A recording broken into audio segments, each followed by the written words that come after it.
present. If you will please stand for our invocation, which will be led by Mr. Michael Spears, and also our pledges of allegiance, which will be led by a group of students, Mr. Bartleby Stillman and Mr. Sebastian Stillman. All right, please bow your heads. Father, we thank you for today, and we thank you for the opportunity to gather here and just do the school's business. We ask for wisdom and discernment as we go through the meeting, just to guide our hands and our way. Father, we ask you to just be with everyone as we finish up this semester and just continue to push towards Christmas. In Jesus' name we pray. Amen.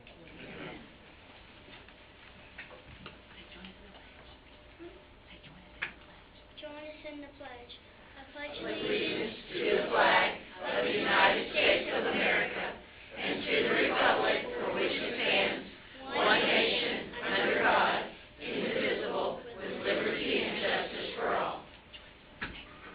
Join us in the Texas pledge. Honor the Texas flag. I pledge allegiance to thee, Texas, one state under God, one and indivisible.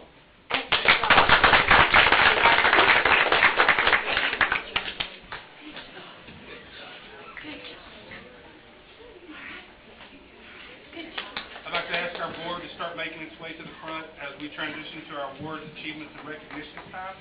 I will now turn our presentation over to Mrs. Carla Christman.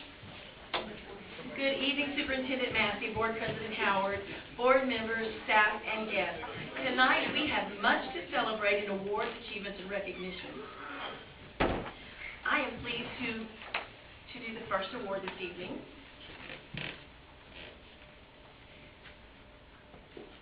Brazosport ISD is very proud of our business office. They have received the state's highest ranking for financial integrity for the 16th year. The ISD has earned this rating every year that this award has been given. And the ISD has received an A for superior achievement every year of this accountability system. This top rating means that the district has passed all 15 indicators, has scored between 90 and 100 points. This, as in previous years, BISD has received a score of 98 out of 100 possible. Our business office, under the direction of Chief Financial and Governmental Affairs Officer Rebecca Kelly and all of her staff, continue to set a standard of financial integrity across the state and are to be commended. Thank you, Ms. Kelly. Thank you.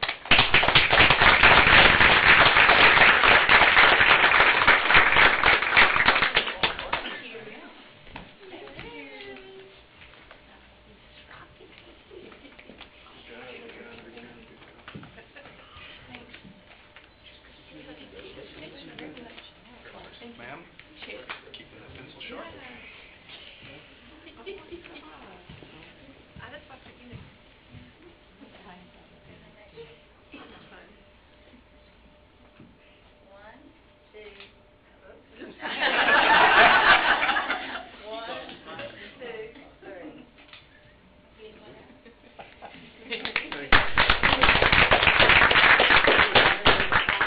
For our next award, Mr. Brian Cole, our Executive Director of Secondary Academics.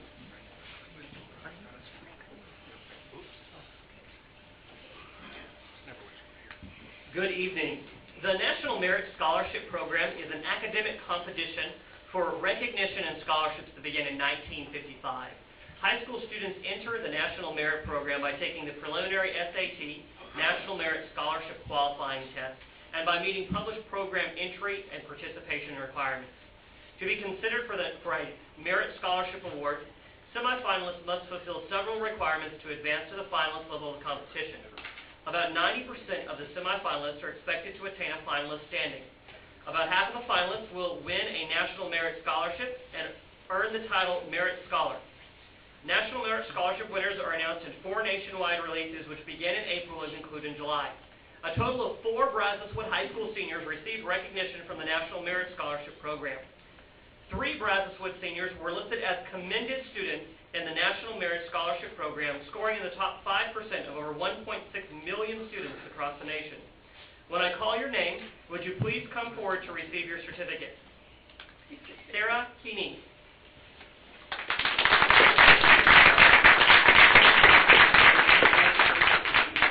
Amanda Price.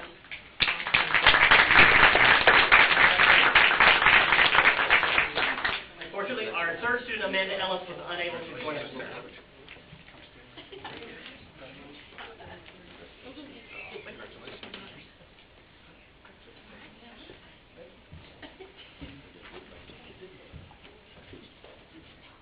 Can we adjust, like here's the center, so we'll just scoot this a little, thank you, right there, thank you.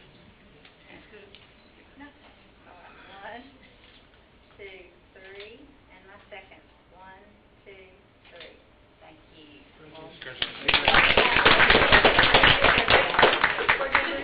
Board members, who's got a mom? The mom. Come on. Dad. Mom and Dad. Dad. Mom and Dad.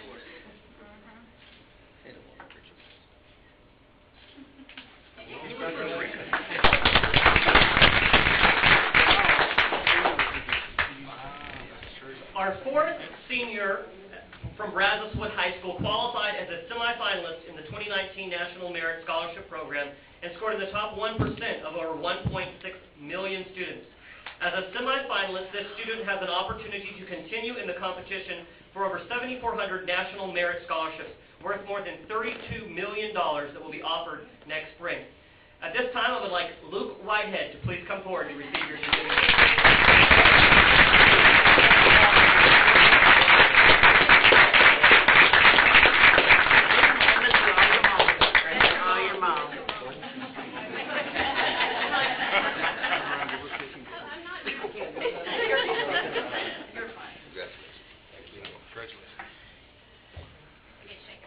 Yeah, you did for sure.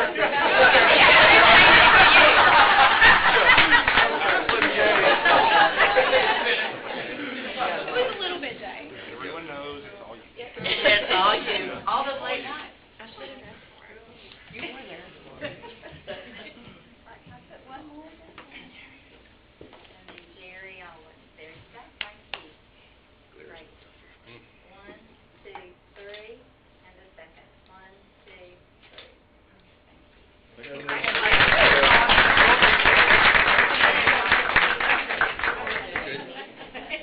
You've got sisters, right?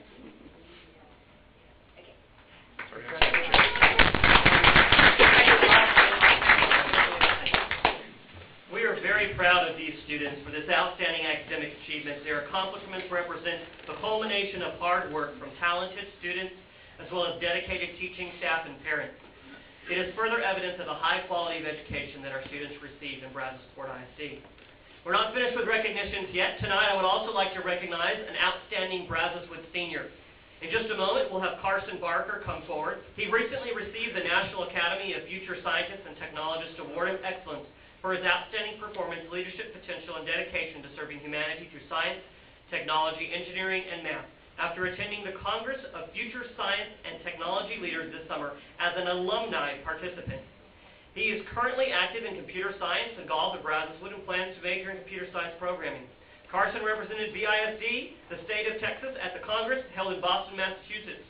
This honors-only program is dedicated to inspiring and motivating top high school students who aspire to careers in medicine, including medical research. The program continues to provide a path, plan, and resources to help students in reaching their goal. Speakers for this event included Nobel Prize winners, technology innovators, physics scholars, as well as young geniuses who inspire through their innovations and inventions in talent search competitions. At this time, I would like to ask Carson Barker to please come forward.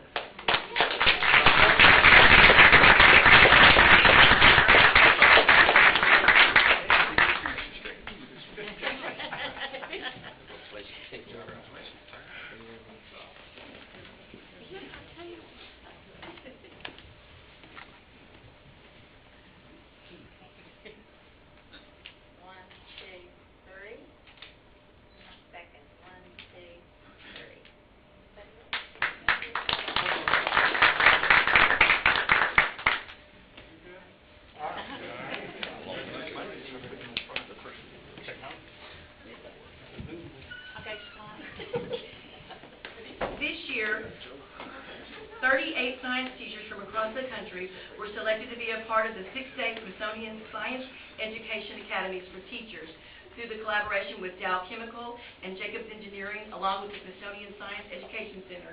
And 2 of our own BISD teachers out of just 38 were chosen to participate in this prestigious program. First, we would like to thank Dow Chemical for providing this opportunity to all educators, but especially to our BISD teachers, and especially for these two outstanding educators. This summer, the two teachers had the opportunity to participate in one of 3 professional development academies in Washington, D.C., working side by side with Dow STEM ambassadors, CH2M engineers, and some of the Smithsonian Science Education Center's experts. The academies included biodiversity, energy's innovations and implications, and the Earth, history, and global change. The program focused on the museum's leadership in energy in environmental design, gold certification, and participants had the opportunity to take a behind-the-scenes look at the museum's sustainability measures, including a green roof and a water recycling system, and view the facility through the eyes of one of the museum's architects and a structural engineer. Our teachers will continue to meet in teams throughout the next school year with Dow and Jacobs as they organize opportunities for them to maintain their connection and receive additional support tailored to our community. STEM ambassadors will continue to provide a rich and variety of experiences, including safety procedures, technical briefings, classroom demonstrations, career talks, supporting Dow's 2025 sustainability goal of engaging employees for impact. The ISD science teachers setting this high standard for educational excellence across Texas and the country is quite a very selective group and a very prestigious program. Please join Mr. Massey, the board, and all of us when I call your name. First, Betty Watson from R. O'Hare Lanier Middle School.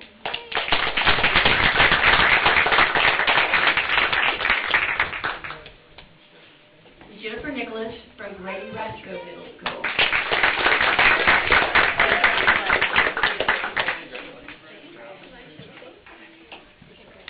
These two ladies will bring what they've learned back to their campuses and campuses throughout our district.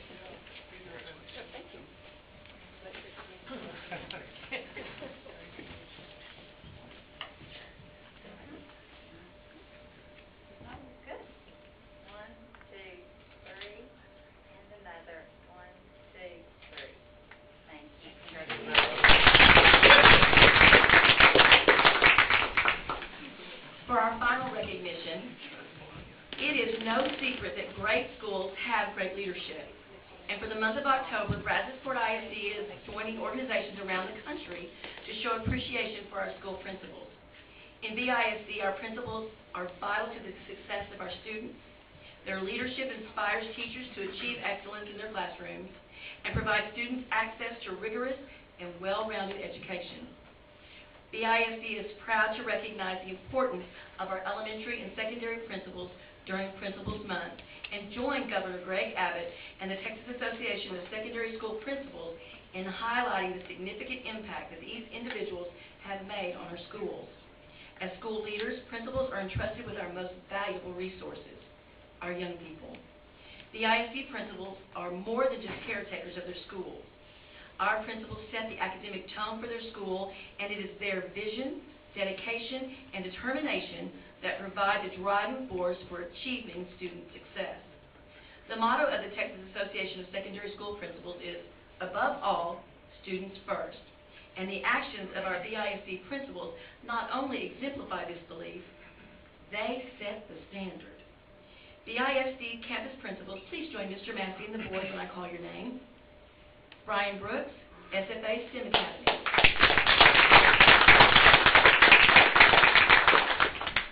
Julie Evans, Best Brandon Elementary.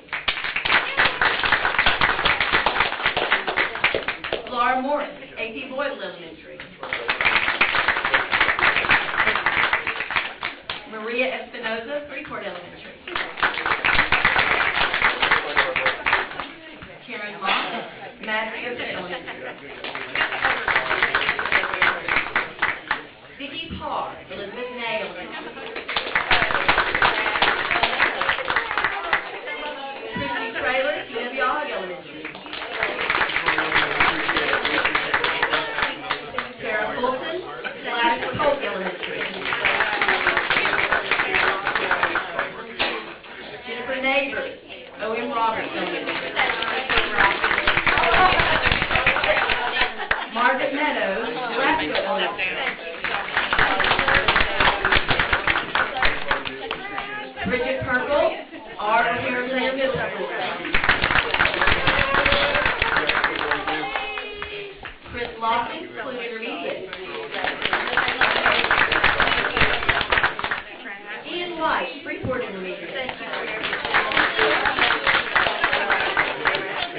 Susan Moore with Jackson Intermediate. Ready to go, Fort High School. Rita Isabel Bradford High School. Merritt Bradford Academy. Lisa Land, Lighthouse Road.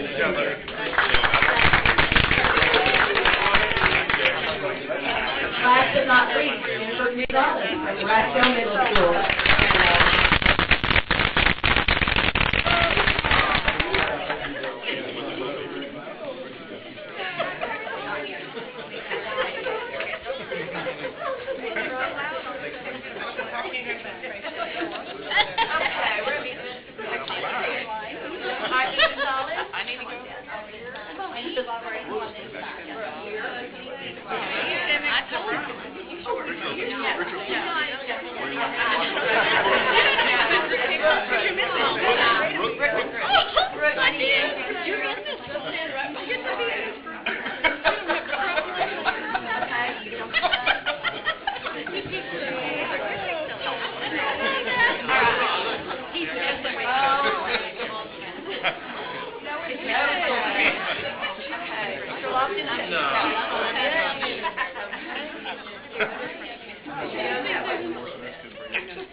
This concludes awards and recognition for this evening. We will be back in November with students and staff that are setting the standard across the state.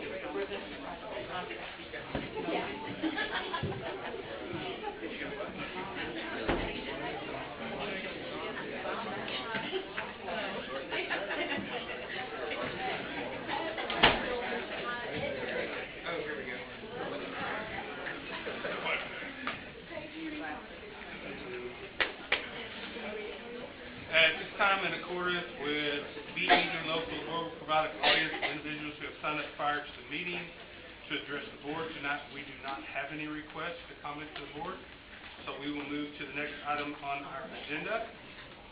The next item that we have is a public hearing by Ms. Rebecca Kelly. She will now step ahead of me. We'll conduct our public hearing to discuss School First. This is a public hearing, so audience participation is invited at the conclusion of the presentation. All you. Thank you. Good evening. In accordance with Board Policy CF Legal, it is my pleasure to facilitate the public hearing for our 2018 Annual Financial Management Report, or more commonly referred to as our first rating. Included in your agenda document is a full copy of the report. Under School First, districts report certain financial data to TEA, including the district's annual financial report. TEA assigns a financial accountability rating to each district. Then within 2 months, each district must announce and hold a public meeting to distribute the report that explains the district's performance. The School First was developed by the Texas Education Agency in response to legislation passed in 1999. In 2006, performance under School First was added as consideration for accreditation along with academic performance. School First provides additional transparency to public education, finance, and meaningful financial oversight and improvement for school districts. Pursuant to the Texas Education Code requirements, the Commissioner of Education has adopted rules to implement and administer School First. Districts may receive one of 4 financial accountability ratings: A for superior achievement, B for above standard achievement, C for standard achievement, and F for substandard achievement. TEA will base the district's rating on the district's overall performance on the financial measurements, ratios, and other specified indicators. The ratings are based on data from the immediate prior fiscal year. This data includes the district's annual financial report, teams data, warrant holds, and the district's average daily attendance information used for school funding purposes. There are 15 indicators in which the ratings are based. The first 5 are designated as critical indicators and must be passed in order to avoid an F rating. BISD passed all 5 of these critical indicators. Indicators 6 through 12 are solvency indicators, some of which are scored either 0 or 10, and some of which are scored on a sliding scale of 0 to 10. BISD received 68 out of 70 points on these 7 indicators. Indicators 13 through 15 are financial competence indicators, all of which are scored either 0 or 10. BISD passed all 3 of these and received 10 points for each indicator. Brazosport ISD has once again earned the highest achievable rating. This marks the 16th consecutive year for Brazosport ISD. BISD received an A for superior achievement, passing all critical indicators and scoring 98 out of 100 possible points. Our superior rating was achieved as a collaborative effort, and I'd like to thank our funding and finance and human resource department staff, our department budget owners, our principals, and our compliance and data quality department that is responsible for the data submission to TEA. Fiscally responsible decisions have a direct impact on financial resources available for instruction. We are proud of this rating as it demonstrates our commitment to taxpayers to use funds efficiently and in a manner that maximizes the dollars spent on quality educational experiences. This is a public hearing, so at this time I'm happy to answer any questions the board may have and or take comments from the audience. Any comments from the audience? Or questions from the board? Yes, sir. Mr. Spears? On indicator 7, the one we had the 8 out of 10, it said that we were driving for a 3 times greater than current, or assets 3 times greater than the current liabilities, and we came in at 2.7085. Is there any fear that it's going to end up going lower if we take on more debt from the bonds, or did those fall into that? I mean, we monitor that. The reason we fell below the 3 is because when we issued the 2017 series, we staggered a lot of the repayment of that in the early years, so it increases the denominator in that calculation, which is the current liability. So we'll continue to monitor that to ensure that we don't lose any additional points. So as we pay off the individual waves, then it goes up and then our debt's less. So as we repay the debt that's in the earlier years, then our total current liabilities will go down. So that denominator will go down, ultimately increasing the ratio.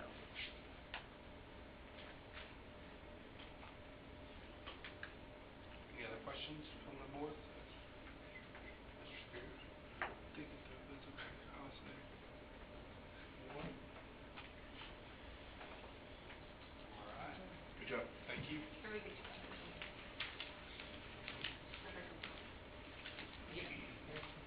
All right.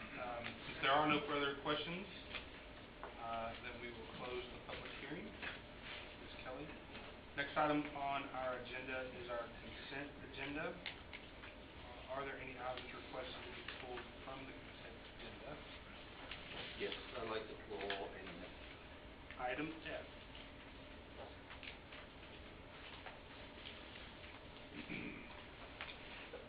All right, then do I have a motion to approve the consent agenda minus item F? I'll make that motion. I'll second. Moved by Gary and seconded by Ms. Patty Sayes. All those in favor signify by saying aye. Aye. All opposed by nay. Carries. Thank you. Next item then that we have on our agenda are our action items. Action item A is the maximum class size exceptions for OGG and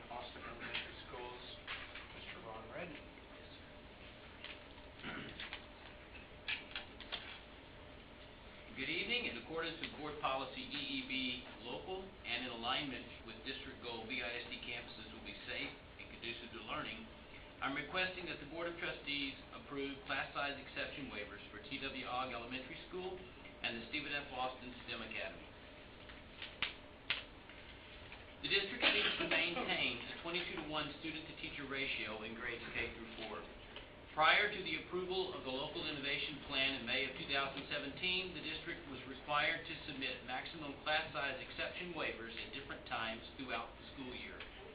With fluctuations in classroom enrollment counts common to our elementary schools, classes would be approved for a state waiver and then go back to or be under the 22-to-1 ratio.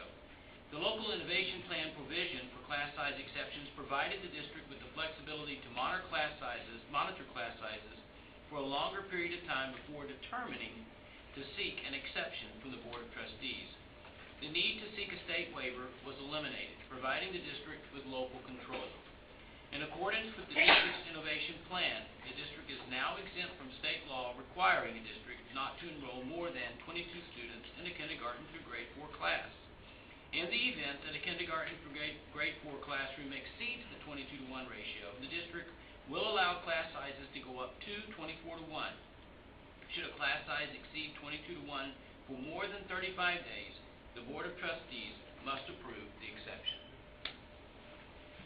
Campuses that exceed the 24-to-1 maximum class sizes can exercise the following options to reduce the class. Transfer new enrollees to another campus. Transfer a student enrolled by transfer back to his or her home campus or another campus in the district. Hire a paraprofessional in accordance with district staffing ratios. Hire a teacher in accordance with district staffing ratios. Seek a class size exception from the Board of Trustees or a combination of the last 3 bullets. When deciding to grant a class size exception, consideration should be given to the fact that schools begin the school year with staff based on projections of student enrollment. Despite efforts to predict enrollment for grades K through 4 each year due to high mobility, enrollments exceed projections in one school while being below projections in another. In the past, teachers or students had to be moved from one campus to another to meet the 22-to-1 students-to-teacher ratio for grades K through 4. Students were forced to leave behind friends and teacher relationships they had already formed. If space was not available for a sibling at the receiving campus, then families had to be split. Teachers had to prepare a classroom and meet new students after the school year had begun. Being exempt from the 22-to-1 ratio requirement allows students to remain with the teacher and classmates with whom they began the year, therefore fostering continuity and stability, which supports increased student achievement. As allowed in the local innovation plan, should a K-4 classroom exceed the 22-to-1 students-to-teacher ratio, the district will allow class sizes to go to, but not exceed, 24-to-1 in order to provide greater flexibility in keeping students on their preferred or neighborhood campus. T.W. Ogg Elementary School and the Stephen F. Austin STEM Academy each have classrooms that exceed 22-to-1. T.W. Ogg has 1 first-grade bilingual class, and they use a full-time paraprofessional to support the students and the teacher. Stephen F. Austin has 1 kindergarten class, 2 second-grade classes, and 2 third-grade classes that exceed 22-to-1.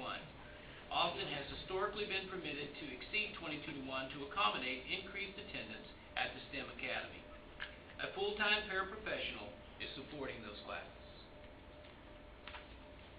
It is the administration's recommendation that the Board of Trustees approve class size exceptions for the T.W. Ogg Elementary School first-grade bilingual class and for the Stephen F. Austin STEM Academy kindergarten class, 2 second-grade classes, and 2 third-grade classes. At this time, I would be happy to answer any clarifying questions you may have. Mr. Reinhardt? I'm not too positive about this. Kids don't learn unless they got a teacher in the classroom. You know, paraprofessionals are great, and I love them to death, and they do a great job. But teachers in the classroom are important, especially where we are in our school district today and our school life today. It's not a paraprofessional only, it's a teacher and a Well, I paraprofessional. understand that. I understand that. co-teach per two, they get 2 for 1. But I just, my question is, okay, we approve this tonight, and then 2 months from now, we have the same issue, we have to do it, something that we have to do it again. And I just don't know that that's,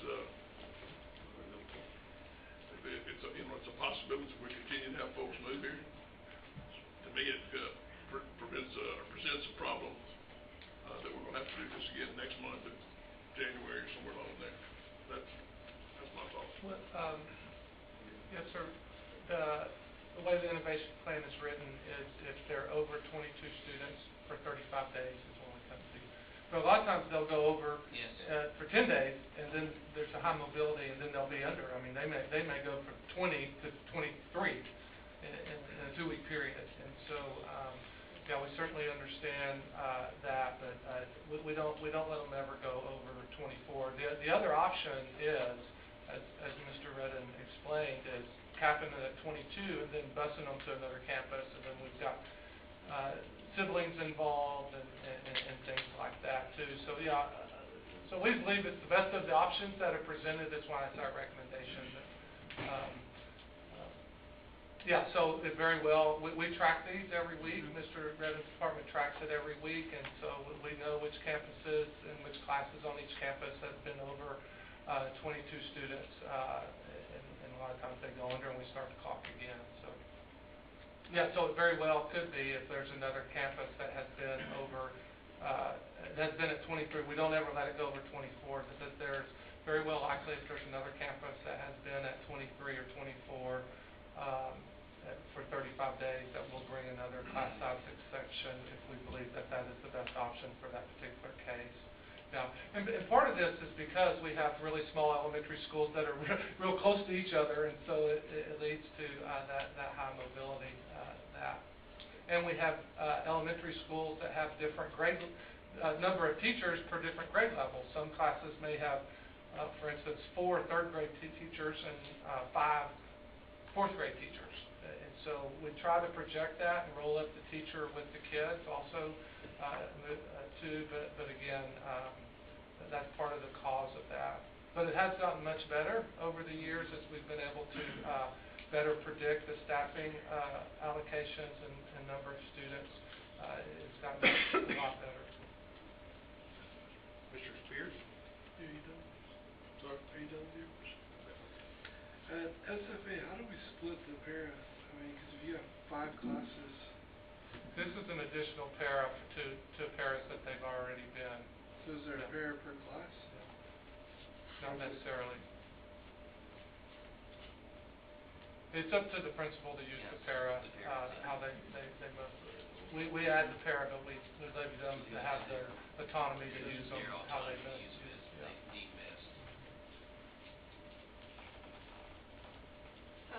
Mr. Atkins? Oh, go ahead. As you know, I'm not a fan of the waivers, so we know that from the beginning. But my concern here for Stephen F. Austin would be, we have 2 classes of second graders, right? There's only 2 classes, and they're both at 24 to 1 right now. Yes. So the reasons that you gave for doing a waiver, not splitting it up and not starting a new one, are we pretty likely to have to do that anyway? I mean, you got 2 of them at 24, and even in 3rd grade, 2 more, and you're going to be in the same position as you have with 1 more in the 2nd grade. So, I don't know. I've always said 24 is a bunch. I know you have the para, and I guess if the teacher is experienced enough to use the para to help, that's great. But I mean, we're October now, and we have 2 of them that have 24. We're hopefully recruiting to come to the STEM Academy. What likelihood are we going to have to put another teacher in place for the 2nd grade, and maybe even the 3rd grade? I got to guess. Yeah, well, we wouldn't allow transfers to come in. No. Because the transfers, at this point, we would not allow transfers to come in. So the only students that all of these students that have caused to go over 22 are students that reside in that attendance zone. Okay, but, yeah, I hear what you're saying, but are we trying to recruit for the STEM Academy? So we know Those grades are full at 24. At that point, at 24, they're full.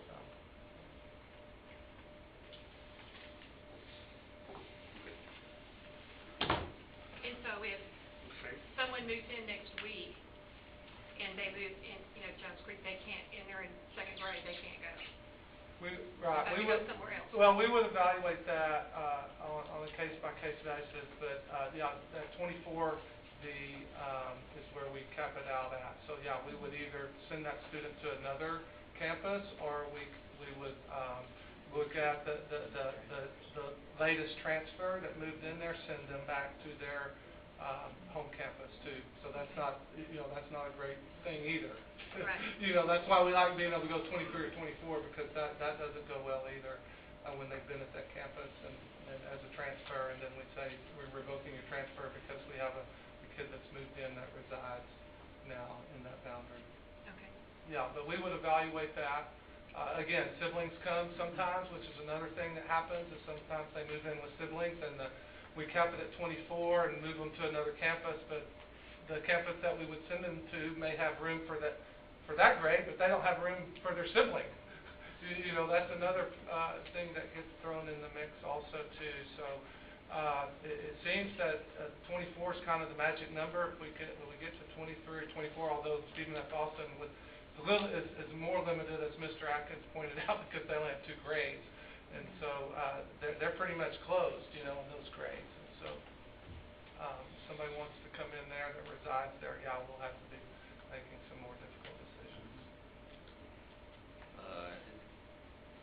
Going back to Og on the first grade, is that the only bilingual first grade? Is there one?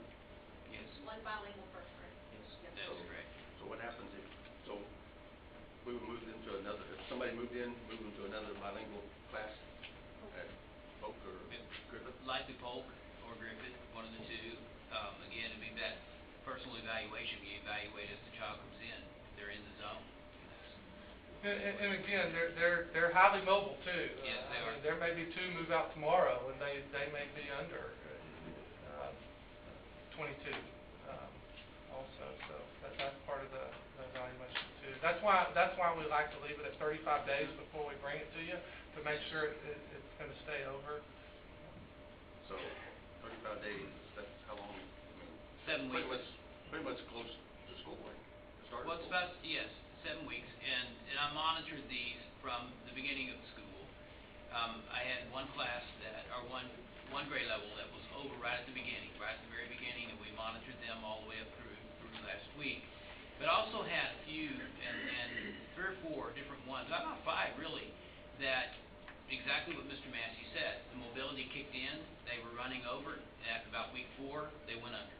And that's just how it is. And I've got others that have just emerged at that point, and we're monitoring them very closely. But they're in week 2 or week 3. Every week I label their weekly enrollment spreadsheet that I have. I note on there what week that is that class went over, and we document very carefully. But when I get to the point where we're at around the 5-week point, then I know that we could possibly have to have the exception, and that's when I approach Mr. Massey about putting him on the board agenda. Any other questions? What's the minimum number for a class? I mean, I can't imagine you would open up a 3rd class, Stephen F. at any of the campuses this far into it. But I mean, if you maintain that number, I don't know where I'm going with that. I hate turning kids away, but it seems like it would be more disruptive to start yet another class and then break up all those kids and put them into 16. I'm just thinking of the upheaval though of It is tumultuous. especially for this grade level. I mean, high schoolers, they could care less, Yeah. but elementary kids, that's a difference. It is difficult for them. Okay. Any other Do we have, comments? is there room, Stephen F. Austin? Is there any room for 2? Brooke? Small. It's We're making it work, but it's pretty small. Imagine 24 kids in there with all their backpacks and No, was it, and stuff. is there another room? If there were to be another teacher Yes, hired, Okay. We have another room. you would have space.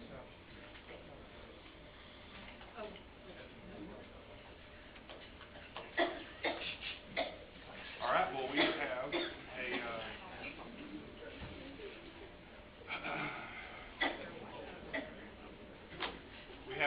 recommendation from the administration that we approve class size exceptions for T.W. Oggs School first grade bilingual class and for Stephen F. Austin STEM Academy kindergarten class, 2 second grade classes, and 2 third grade classes.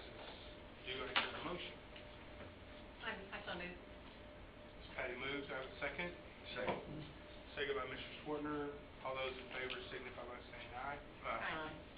All by nay? Nay. All right, carries 5-2.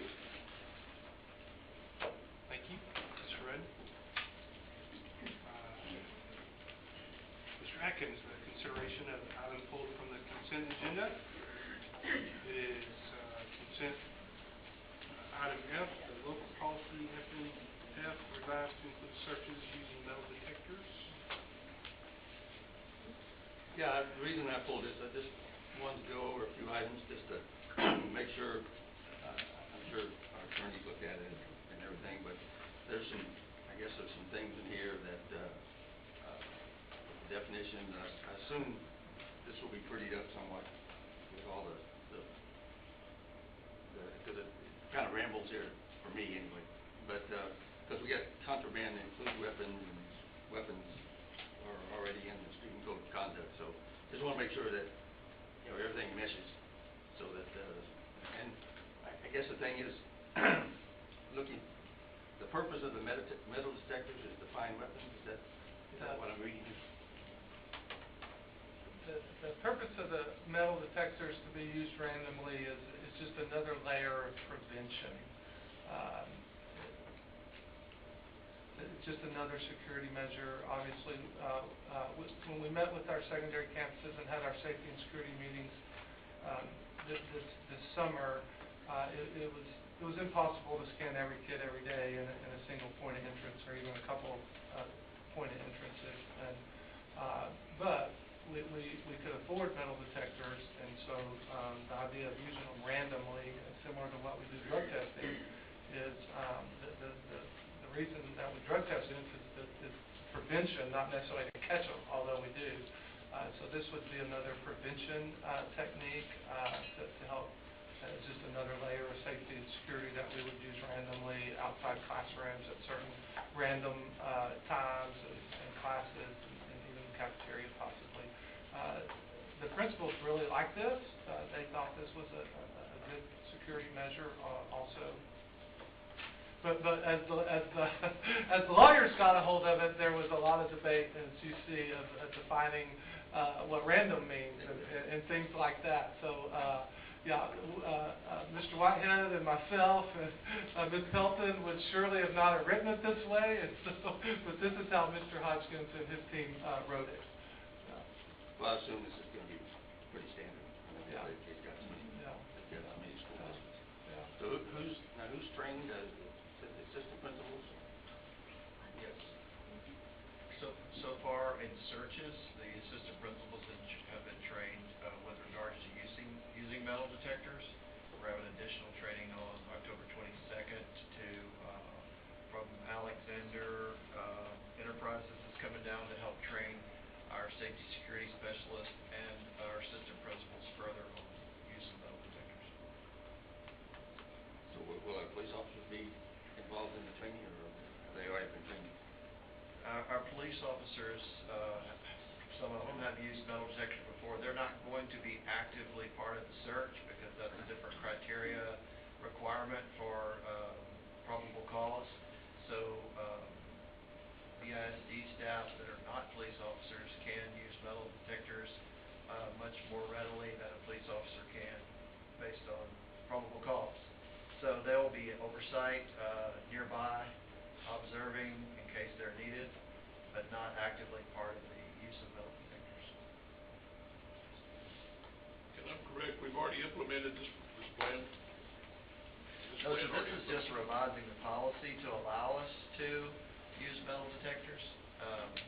So this covers our guidance and policy, but we're going to do further training and further details of the process. Like I say, it's next Monday that we have the training and write further details about how the process looks in our district. This is the guidance that will follow.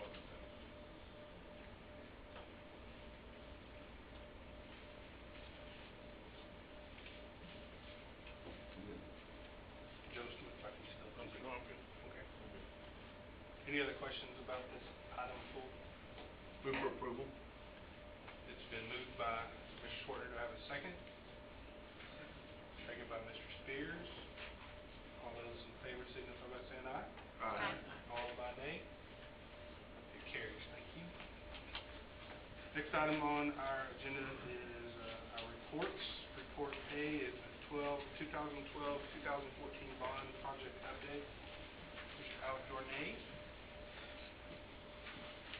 Good evening. In accordance with Board Policy CV Local, it is my pleasure to present the 2014 bond update. As of October 15th, total POs issued of $97,656,677, or approximately 56.8% completed or in progress.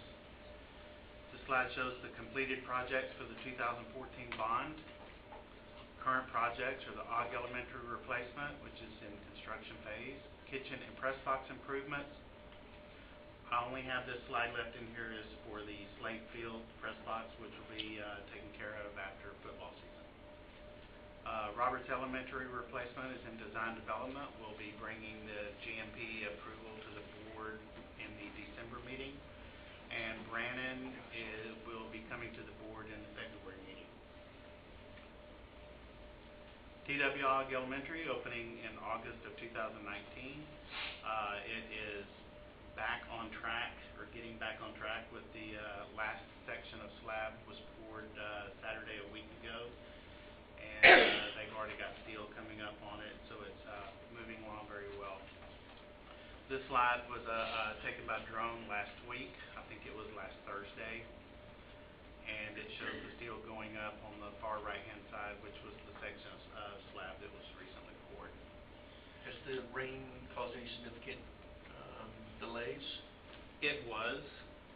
It was getting to the point where we were trying to decide, you know, if we come to a point if we had to accelerate and do overtime and all. But the contractor and myself feel very confident that they'll be able to get them back on track without having to do that.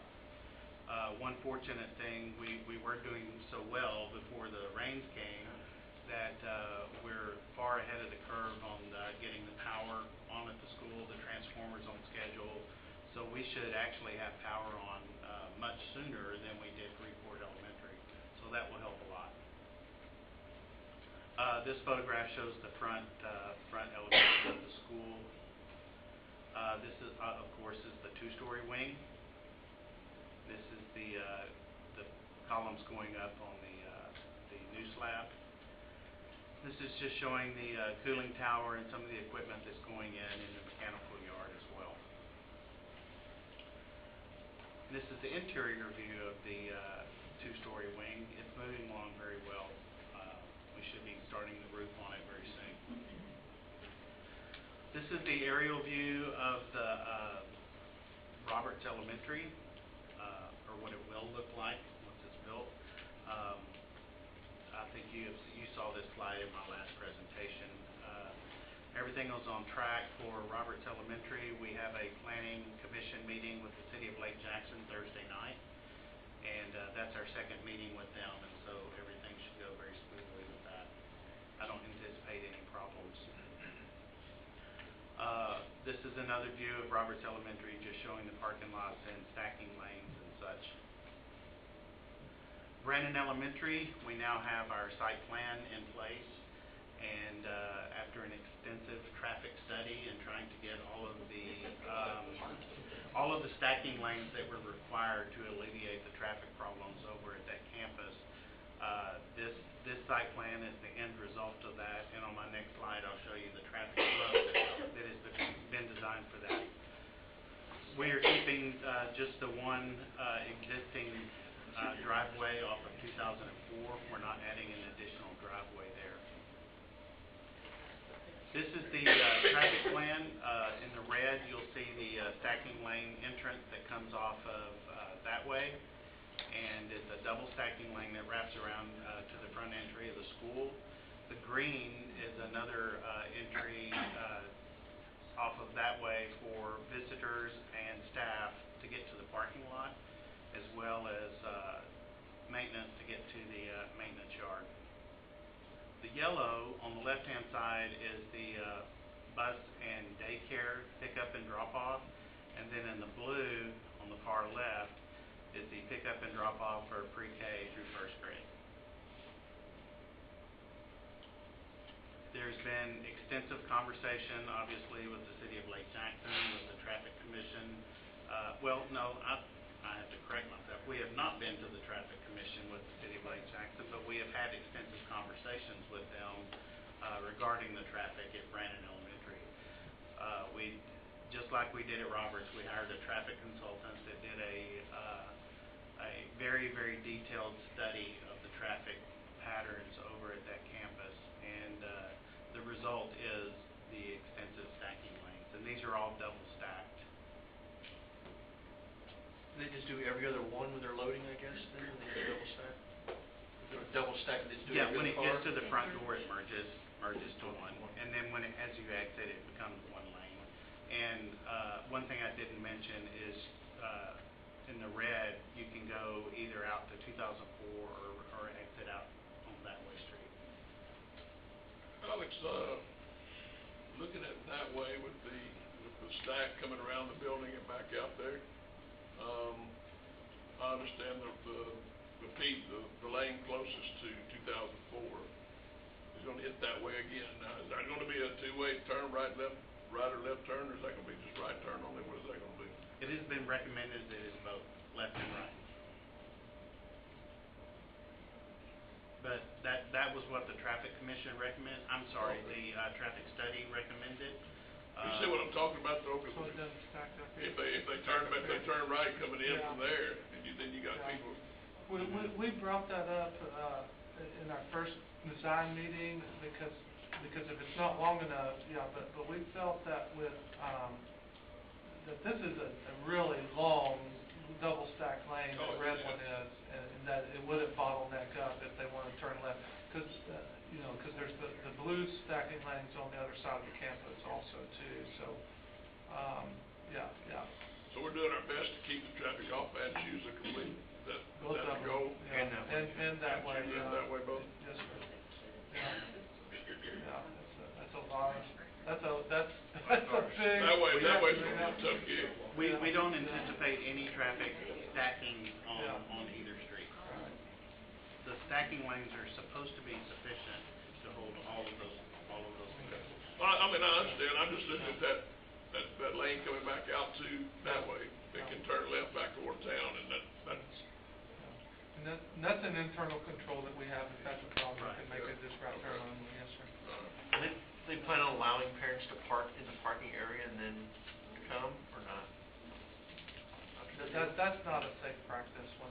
I just want to make sure they aren't going to do that. Right. Yeah, that's not a safe practice when the parents walk up to get their kid and park. Yeah, the last campus did away with that. It's been done. Yeah, so none of them do that anymore. Yeah. Alex, it appears that, and I haven't counted, but it appears that the actual parking spots are much greater than what's currently there as well. That is correct. For little programs and stuff, it has seemed rather congested. I mean, it just appears that what's drawn there. That is correct, and Because all the schools have voiced opinions about, we need not just the stacking lanes, but all that, but we need more parking. right. So is that, do you know, is that I can't guarantee. 10 more, double? I can't guarantee. I don't know the exact count at the current school, and I don't know the count we ended up with this. We recently added over off of the blue lane on the far left. You can see a few parking spaces over there. We were actually going to add about 5 or 6 more in that area. And then there's a few over there by the service yard for the maintenance staff and kitchen staff and such. But there is significantly more in the main parking lot than they currently have. The ones on the blue lane, would that be Buses and vans. for whom? Staff. Staff. Yes, sir. So parents or whatever would still have to filter through the front. Parents have to go to the front and go through the front door. Visit. Alex, was there any consternation over where you have a bus and van turnaround going back straight into that city street there? Was there any discussion about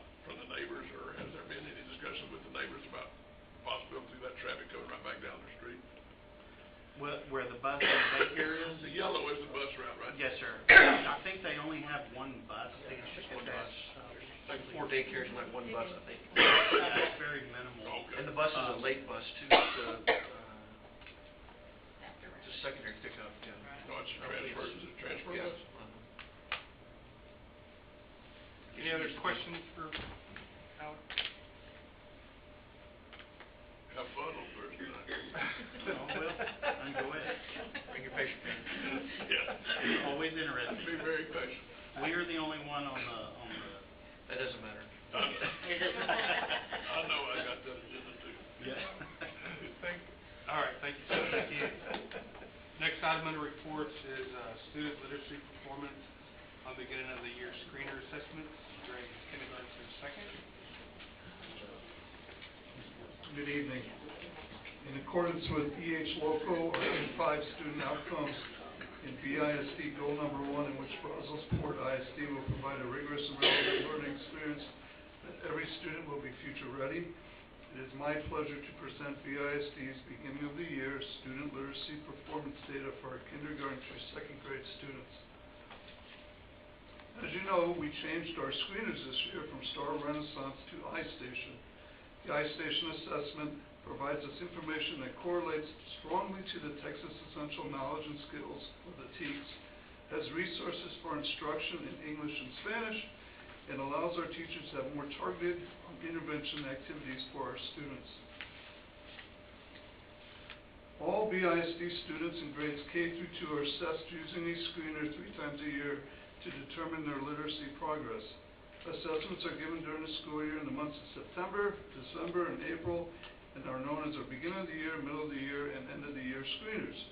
This first table illustrates where our kindergarten students are performing at the beginning of the school year. The table shows how each elementary campus performed and the percentage that they must make to meet their end of the year goal. 78% of our kindergarten students are performing on grade level. Our goal for the end of the school year is 95% of our district-wide kindergarten students will be on grade levels. This next table illustrates the beginning of the year scores for our first grade students. 82% of our students are on grade level, and our end of the year goal is for 88% of our students to be on grade level. iStation assessments are a moving target. Even though this seems like a small increase to make, as the year progresses, the tests become increasingly harder, which means each campus will not only have to maintain, but they will also have to improve their reading percentages. This table shows that we currently have 79% of our second graders on grade level.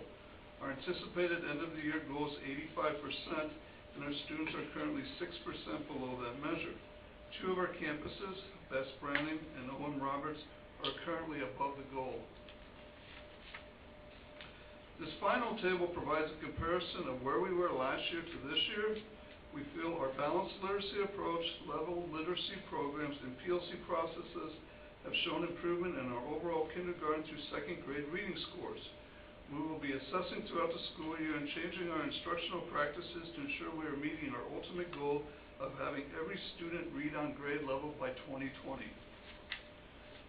In conclusion, the purpose of this report was to inform you of our beginning of the year progress toward meeting our literacy goals for our BISD students in kindergarten through second grade. I will now address any questions that you may have. Mr. Partner, how long is this test?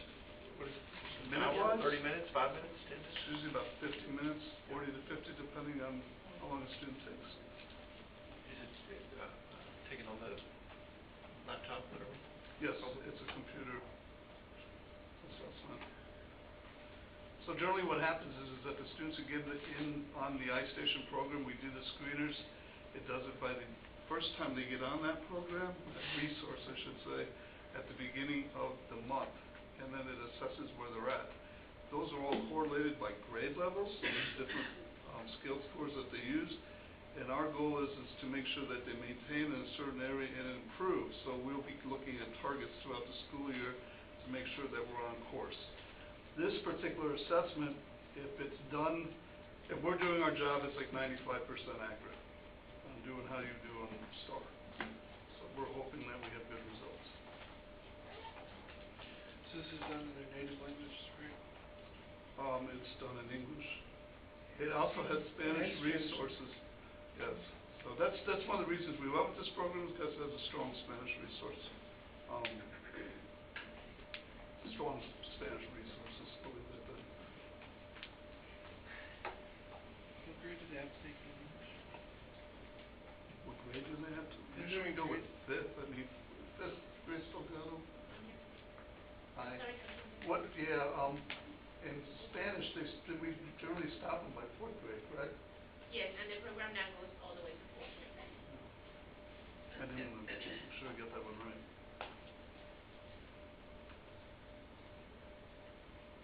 Did that answer your question?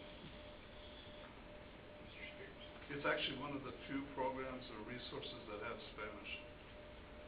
So we're hoping that it really helps us out quite a bit. Is this all the kids in these grades? Yes, sir. Everyone? K through 8 reading will be using iStation. So these grades reflect our kids who struggle because of other issues? I'm not sure where you're going with that, but these assessments should provide us a playing field that we know where our students are performing. It provides, does a very good job of providing the TEKS correlation for our teachers. It provides good interventions and the resources that people can use so that they can address the skill deficiencies that they're not performing in. In English, I believe it has 7 different areas like phonemic awareness, fluency, comprehension. So it's more targeted, so our teachers can assess exactly where the student's not performing and then make these resources and instructional practices to meet their needs. That's a great answer, by the way. I practice. Really where I was going is, as we've talked, we're getting more and more kids with more and more challenges, whether it be special education needs, autism, behavioral needs. And sometimes kids just don't want to sit down at a computer and take a test, so that's my question. The teachers have an option, but we don't use it very much if a kid isn't, as a matter of fact, I took the phone call today. If a student isn't performing or chooses not to, they can delete that test. We don't advocate that. We want them to try their best, but obviously there's situations where you have to do that. I would, like to have the administration pass along that K2 teachers is a pretty significant, achievement. And I would like to see them continue to move forward. Set those goals a little bit higher, because this is big for our district. So we'll do a middle of the year screener and then an end of the year screener also too. So hopefully we'll keep moving forward. No, that was my intention of what I said, that we move forward. Yeah, just so you understand too, is they can, the middle of the year screener is harder. Oh, I'm sure. Yeah, and the end of the year also too, so, yeah. So it measures at the progress of where they should be now. It doesn't necessarily say they're at the end of the year on grade level. Yeah. I'd say kudos for getting kindergartners to take a 45 minutes. On these tests, when you give these tests, do you give certain accommodations to some of the students like you do on a STAR test? You know, you pull them aside and let them test separate, maybe in a quieter room, or, you know. I would say generally no, we use it just as a screener, but if a student isn't performing well, they're usually in a tiered intervention. Right. And that's where the The teacher test is would given be providing, inside. Okay. correct. Any other questions for Mr. Martell? Thank you, sir. Thank you. Appreciate it. Next item on our agenda under reports are board committee reports. Monty. Clicker for Jerry. Mr. Atkins would like to click start. We'll wake you up. I completely spaced it.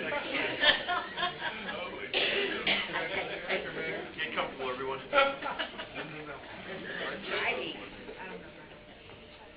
Oh, we're there. All that's separating the principals and your program is Jerry. That's right. First of all, I want to point out that and recognize Carla and Leslie Mauna for the presentation at the TASB. It was well received. There was a lot a lot of questions, pretty good turnout. So they did a super job, and I did my one slide and got finished. I wasn't supposed to have it. Anyway, I do want to highlight this real quick because this is leadership, summer leadership, but there's some, I finally finished this. I thought I had finished it, but I did this for Ron. Perception is never wrong. Data can provide exception. I thought that was good. I like that one. So I don't know what it was under here. Oh, it was under the book study, but anyway. One more from the Gallup. This was under student learning. Shift from what's long to what's strong. I like that one too. That highlighted that one. But what I really wanted to point out was the internal audit, but I'll come back to that. You just had one slide, now you got the. No. I had 20. But what I wanted to highlight was this community engagement. This was presented as a SLI ideas, and this was presented by different public relations people, Hayes, ISD, and Brad, big guy with can't pronounce his last name. Yeah, close enough. And so it was good. But what I really wanted to show was the community engagement, building and maintaining two-way communication.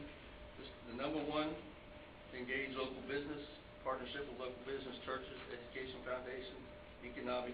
Number two, get them engaged, communication plan, ambassador program, watchdogs, parent education programs. Most effective way to get out information. Communication plan for the board, which we don't have, but the amount of information, input from the community. My whole point with this was, this is something that was done at the state level, presented, and I just want to acknowledge our staff for doing most of these. I mean, we're already there, so this is, to me, it just jumped out at me, that hey, we're ahead of the curve, and so this was very important. Glad we don't have to do number 7, because we don't have any controversial issues. The last thing I had was at risk, and the guy who presented this says we need to change that to at opportunity. I like that one too. So that's it. Thanks. Is that quick enough for you? Take it back. Give it back to Mike. Thank you, Mr. Atkins. Do you have any other board committee reports? I just wanted to also say, at the convention, Jerry and Carla did a fabulous job. I was really proud of them, and Carla was like on fire for the district. So people, she was like a magnet at the end. Everyone was like coming up to ask her questions and all sorts of things. So it was, as a board member, I was very proud to be there. Good job. Thank you. And Jerry did a good job too, and I could tell a lot of people. No, I mean,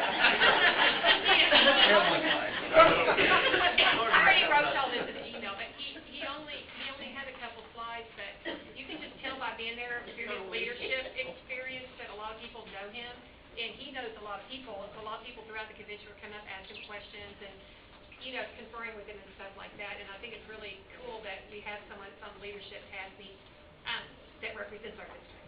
So I wanted to compliment him. And the hotel is for younger people. No, it was a really good conference. We got to hear Jenna Bush Hager, and I haven't read any of her books yet, but she was like the most fabulous speaker ever. And I didn't realize she was a 3rd grade teacher in Baltimore. And their school was so different because they couldn't get the kids there. They ended up making it a boarding school to get the kids to come to school. So, yeah, it was really interesting. So, it was really good. Spread the bond.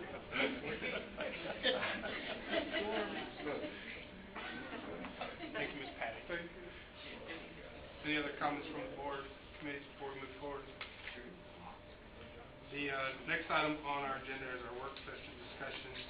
Our next regularly scheduled board meeting is scheduled for November the 12th. And we have a workshop apparently coming up. We have a workshop on student performance and outcomes. I will now turn our presentation over to Mrs. Claricel Davis.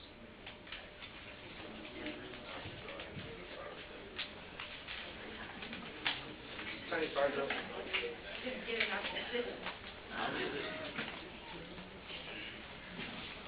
good evening, members of the board and audience.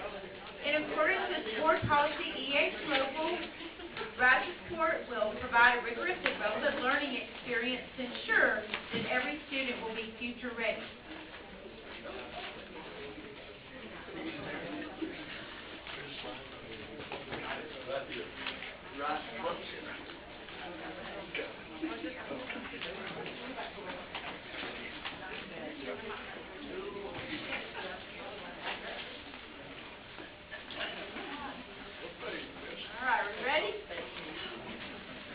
Tonight, we honor our principals, or as I love to say, our principals, as it's National Principals Month. And we know that principals are indeed the drivers of change and the accelerators for continuous improvement. They are champions for kids and always work at maximum speed to ensure that our kids can be competitive in the workplace for the future. Principals develop, organize, and provide the internal fuel needed to create high-quality race teams and to accelerate student achievement. We are not anywhere close to the finish line, but we are on day 45 of this educational journey to excellence. Tonight, our principals will take the opportunity to share the best practices that they are implementing to keep our teachers and kids performing at accelerated speed. We will once again utilize the dashboard. And these dashboards will help us visualize key performance indicators at a glance that are relevant in comparison, trends, and trendsetters, or simply things that work. Dashboards can even provide a check engine light symbol as a warning that there's something wrong with the engine. Like last year, we're continuing the use of the dashboards to provide real-time results by disaggregating the data and monitoring instructional practices. In order to keep everyone on track, let's now refer to our owner's manual that you have at your chairs. Very good. The owner's manual will provide you with the following: the 2018 STAR and EOC results and distinctions, the campus demographics by student groups, our last year's attendance for both staff and students, and the dials represent reading and math scores on iStation and TIMI. Included in your owner's manual is a glossary in case you need clarification for our infamous educational acronyms. And finally, you'll have an opportunity to take notes. So you have a little notepad. That's your complimentary souvenir for the evening. We're dividing the presentation tonight into Freeport, Clute, and Lake Jackson feeder patterns. After each feeder pattern is presented, we'll pull in the pit stop for you to ask any clarifying questions. The principals have been charged to share something that they're doing that's different from some of the usuals, such as after-school tutorials. For example, what are some adjustments that they've had to make? What are they doing for their amateur drivers or their new teachers? How are they accelerating student instruction for both struggling learners and advanced learners? We're going to start this evening with our littles at Freeport Elementary School with Principal Maria Espinosa. And then afterwards, we'll have Margaret Meadows, who will drive on in to talk about the Velasco Seagulls. Principal Meadows will be followed by Principal Brian Brooks from the SFA STEM Academy. After Brian Brooks, our secondary principals, Bridget Perkle from Lanier Middle School, Freeport Intermediate Ian White, and Bradford High School Principal Richard Yost will continue our tour through Freeport. Following the Jones Creek and Freeport presentations, we'll pull in the pit stop for any clarifying questions, comments, or reflective thoughts from any of our board members. So, we're ready to begin.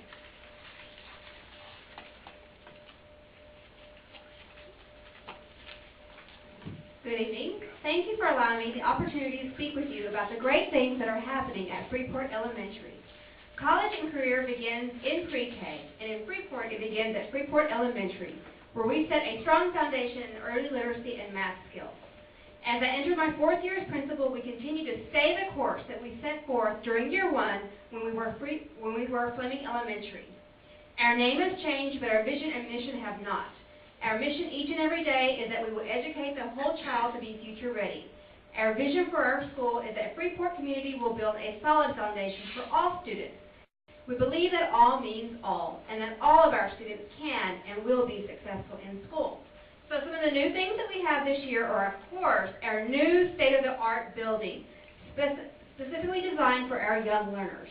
The collaborative spaces in the classrooms and in the common areas facilitate teaching and learning for our students and our staff. We are truly grateful for such a wonderful and beautiful home. Speaking of learning, there's lots of learning going on in our full-day pre-K program. Currently, we have 7 full-day pre-K classes at Freeport Elementary. We've also began a collaborative partnership with Freeport Head Start. With this partnership, we've been able to enroll students in our full-day pre-K program who would have been in the off-site Head Start program. In order to meet the needs of all these students, we have a Head Start teacher who works in conjunction with our pre-K teacher. This partnership has been great and is expected to show great results in the performance of our pre-K, Head Start classroom and beyond. Another new great addition this year is our STREAM program. Our campus has the youngest group of learners engaging in the science, technology, reading, engineering, writing, and math programs.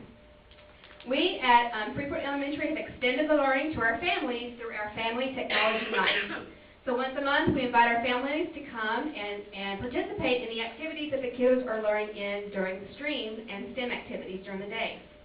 So our goal is to create an awareness of their activities and to plant the seeds in our parents and community that, yes, their children can attend college and become whatever they want to become, even scientists and engineers. Another new great thing we've started this year is our new Teacher PLC. Our new teachers meet once a month as a group to share their expertise, work collaboratively to improve teaching skills and the academic performance of students. This PLC is led by my assistant principal, and we are excited about the new staff that have been added to our Freeport Elementary family. Some things that we are maintaining in our pit stop are the built-in PLC times and the RTI time in our master schedule, our campus-wide LLI and TIMI interventions, and our collaboration on focusing on the best instructional practices for our students. For the past 3 years, I've sent teams of teachers to the PLC conference, and this summer I'll be able to send 16 of my teachers to the conference. We're very excited about that. In closing, I'd like to thank you all for your continued support of my campus. As we move forward, we continue to uphold our beliefs and mission to educate the whole child to be future ready. We will continue to swim to success at Freeport Elementary. Thank you.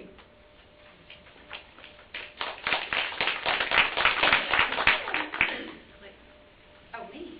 I'm waiting for somebody to click. Okay, so at Valesco, we are still committed to continual growth. And what we've decided to do this year, we have school-wide goals where everyone has the same goal in the whole building, and we're focusing on the top 2 of the big 5 of the district. So our first one is 85% of all second graders will be on grade level in reading and math as evidenced by the end-of-year screener. Our second one is that 3rd and 4th grade STAR will be at or above state for reading, math, and writing. Last year's STAR scores on math met that goal, but reading and writing continue to be a problem area, so we're going to continue to work on that. So one of the main things that we've done is added a model classroom in 4th grade. 2 top-notch teachers teach this class half a day. The other half a day, they give support to other teachers in the building. They work with 2nd grade, 3rd grade, and 4th grade. They model for them. Those teachers are allowed to come into their class and watch guided reading, guided math, and guided writing. We've had visitors within the building, obviously, but from other schools in the district, as well as people from outside the district have come to watch, and they're doing a great job. When they're not teaching, they are committed to the development of great curriculum that goes on in the classroom. The second thing we're doing new this year is Global PD. That is a forum that came through Solution Tree that we're fortunate enough to be part of this year. Half of that is training for the teachers, which is awesome, but the second half of that is formative assessment. It's a holding place for all of our formative assessments. When we did our end-of-the-year self-reflection on our PLCs, we realized that was the one area that was holding us back. we could make grade tests, we could talk about how kids were doing, but we weren't seeing a change instruction. So now we're able to have a place to make the test, put it all together, and then we get by student, by pupil results, so we can have very intentional intervention. So I feel like with those two things that we are still focused on results, and we're going to get where we need to be. Thank you.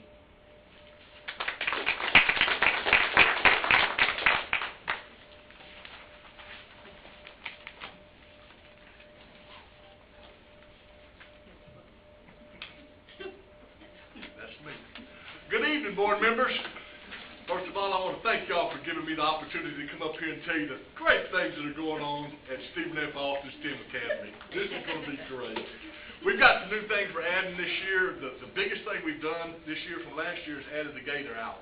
That's a 45-minute class every day where we take the Tier 1 kids. They go to a enrichment class given by our fine arts teacher and the librarian, while those kids in Tier 2 and Tier 3 are sent to individual teachers for individualized instruction on areas of need that's focused on them.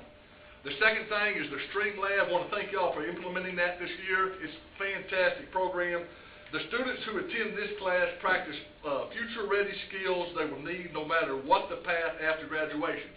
Kids are loving this class. If y'all have the opportunity to come up there sometime and go down there, it's a blast. They're in there learning, and it's good to see that going on, a lot of hands-on activity, and they're really enjoying that class.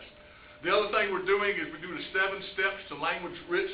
The topics include differentiating instruction in the students, keeping students engaged, and creating learning supports for the students. It's a process for structuring, planning, and facilitating language-rich classroom settings. PLCs are continuing to where we focus on students and the needs in response to intervention techniques we can use. The extra officer on campus and the extra cameras has been a great addition to the campus, and we appreciate y'all doing that. Officer Crummett has come in. She interacts with those kids in the hallway, goes into classes and visits with them at lunch. It's just been a great asset, and I appreciate y'all having the officers and the extra cameras on campus to help with our security. As stated earlier in the meeting, with the additional enrollment, we've been able to add a couple of aides to help out with the classes. We're going to make do. We're going to make it, and we're going to continue to build on our increased STAR scores and the 3 distinctions we got this last year. And I want to tell Judy to make room on the podium because Stephen F. Austin is going to join them with the 5 distinctions. With that, I appreciate all y'all done for Stephen F. Austin. Thank you.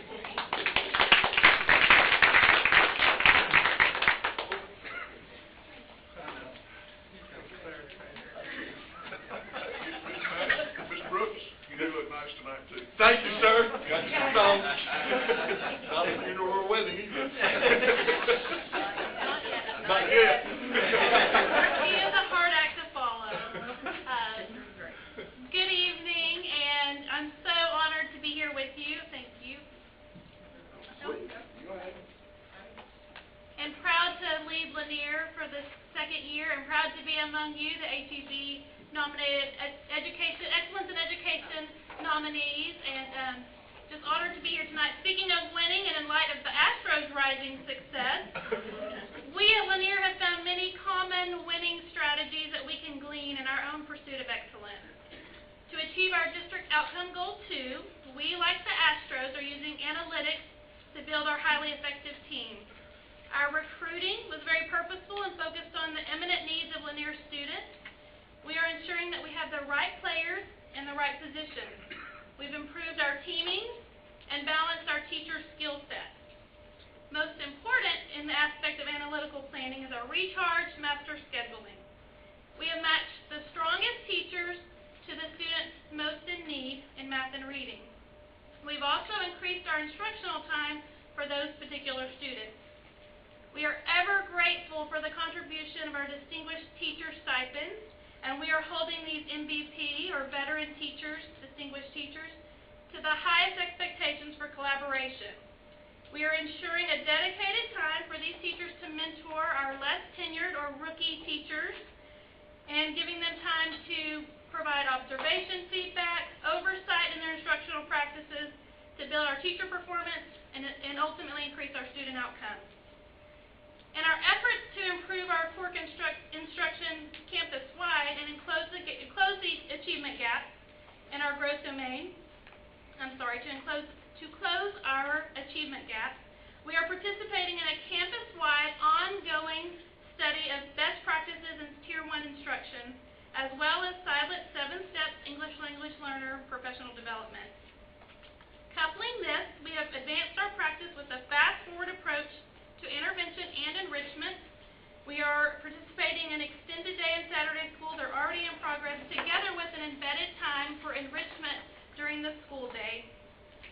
Additionally, through essential outcome performance analysis, we have put in place prescriptive supports with a focus on the needs for our ELL learners and our special education students. Together with our ongoing PLC practices and data reviews, teachers are cross-curricular planning, and we are infusing literacy in multiple contexts. This is growing our students' opportunities for successful outcomes in reading, as well as have the opportunity to track their own progress and stage their own success. Lanier is emulating the standard of persistence set by the world champion Astros, raising the bar by enhancing our rigor and providing opportunities for all learners. Lanier had gains in all cumulative results, but we will never settle until we exceed our outcome goals. Thank you.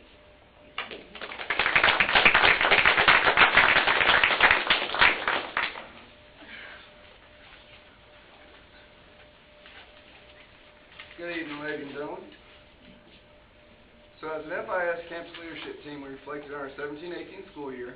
We kind of looked back on a few things and enjoyed some of the successes we had last year. When we reflected, we looked back on our B rating, our 3 distinctions, and our successes we had with our students. Part of that success was in part due to the fact that we were receiving stronger students from our feeder schools, SFA and Lanier, and we appreciate seeing those students come through our doors. Our second thing that we looked at was some of the things that we had in place already on campus that were able to help us make the progress that we did. Some of that we knew we wanted to keep in place and make tweaks to those adjustments and continue growing with our programs.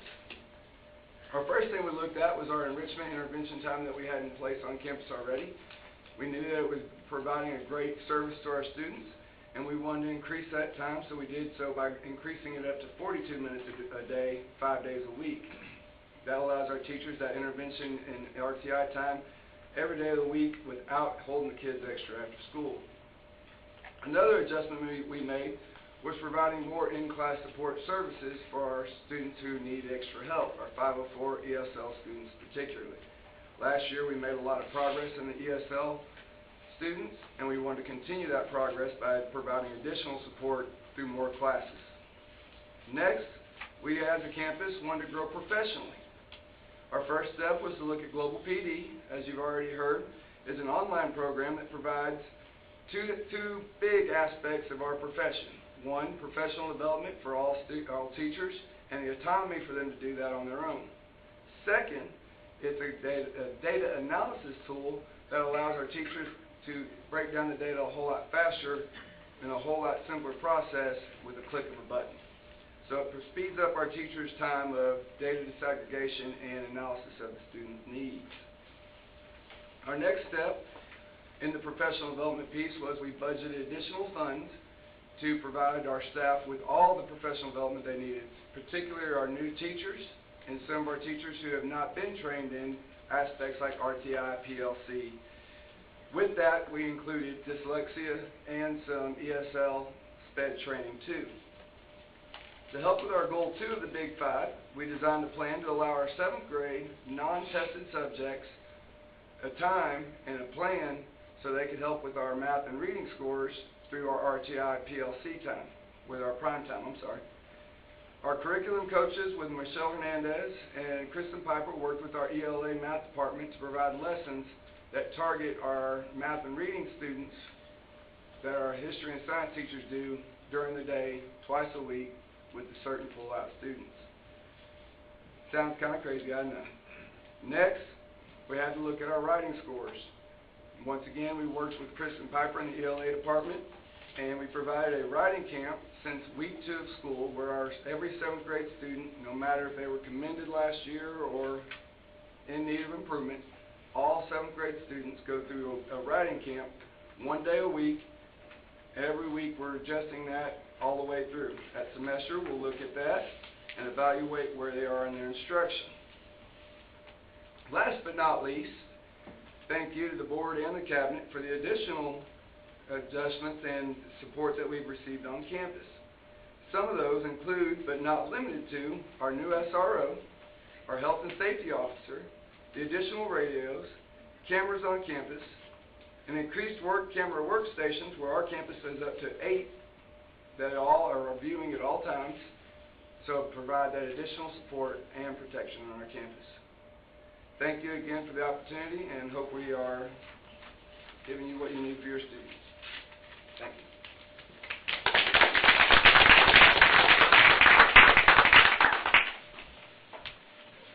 All right, good evening, everybody. Obviously, at Brazosport High School, we're very proud of the successes that we had last year.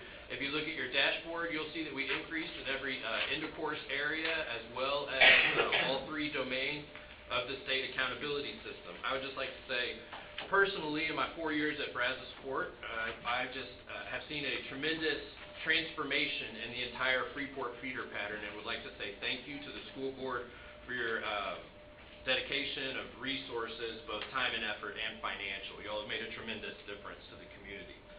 Despite our gains, obviously we still have a lot of work to do, and so as you look at the Big 5 student outcomes for the school district, Brazosport High School is already knocking it out with CTE certifications. We exceeded the district goal single-handedly last year. We exceeded the district goal for freshman credits, but we still have a lot of work to do in the end-of-course exam areas and with our AP courses. So our goal is to increase our English 1 and English 2 end-of-course exam scores by 10% each, and increase our overall number of students reaching a qualifying score on AP exams by 10%.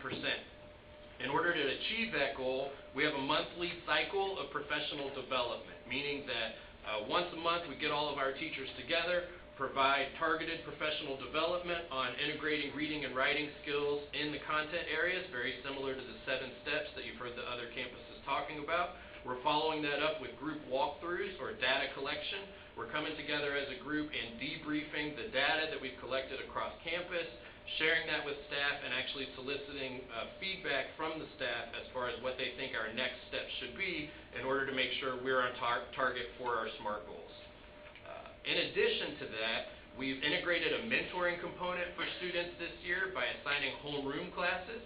That's allowed teachers to form more one-on-one bonds with a smaller group of students to keep them not only on track towards our SMART goals, but towards students' individual goals and what they need to accomplish either their freshman, sophomore, junior, or senior year. In addition to that, we want to make sure that we keep students on track towards graduation. We think that every student that attends Brazosport High School should graduate, and so we have dedicated some time and resources at the campus level to extend the hours of our credit recovery labs during the week and on Saturdays. Those are the main focuses for our school this year. Obviously, we've got a lot going on, and I would echo what the other campuses said regarding our additional school resource officers, cameras, and safety supports. Those have made a big impact on student management, which allow us to focus on the real work of educating kids. Thank you guys very much.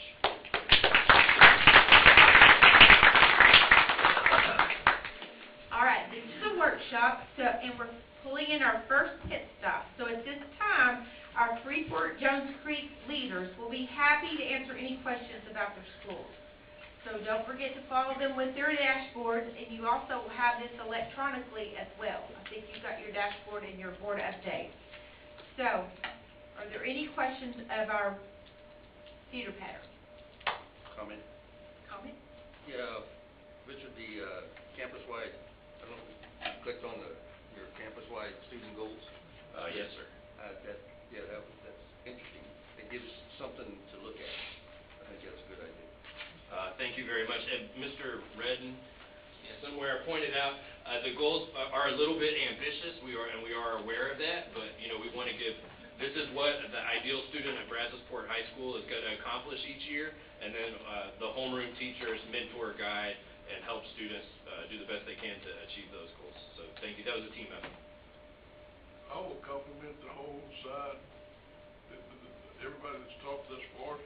I'm highly impressed with your staff attendance overall. You think that's not very meaningful, but it's very meaningful to your kids.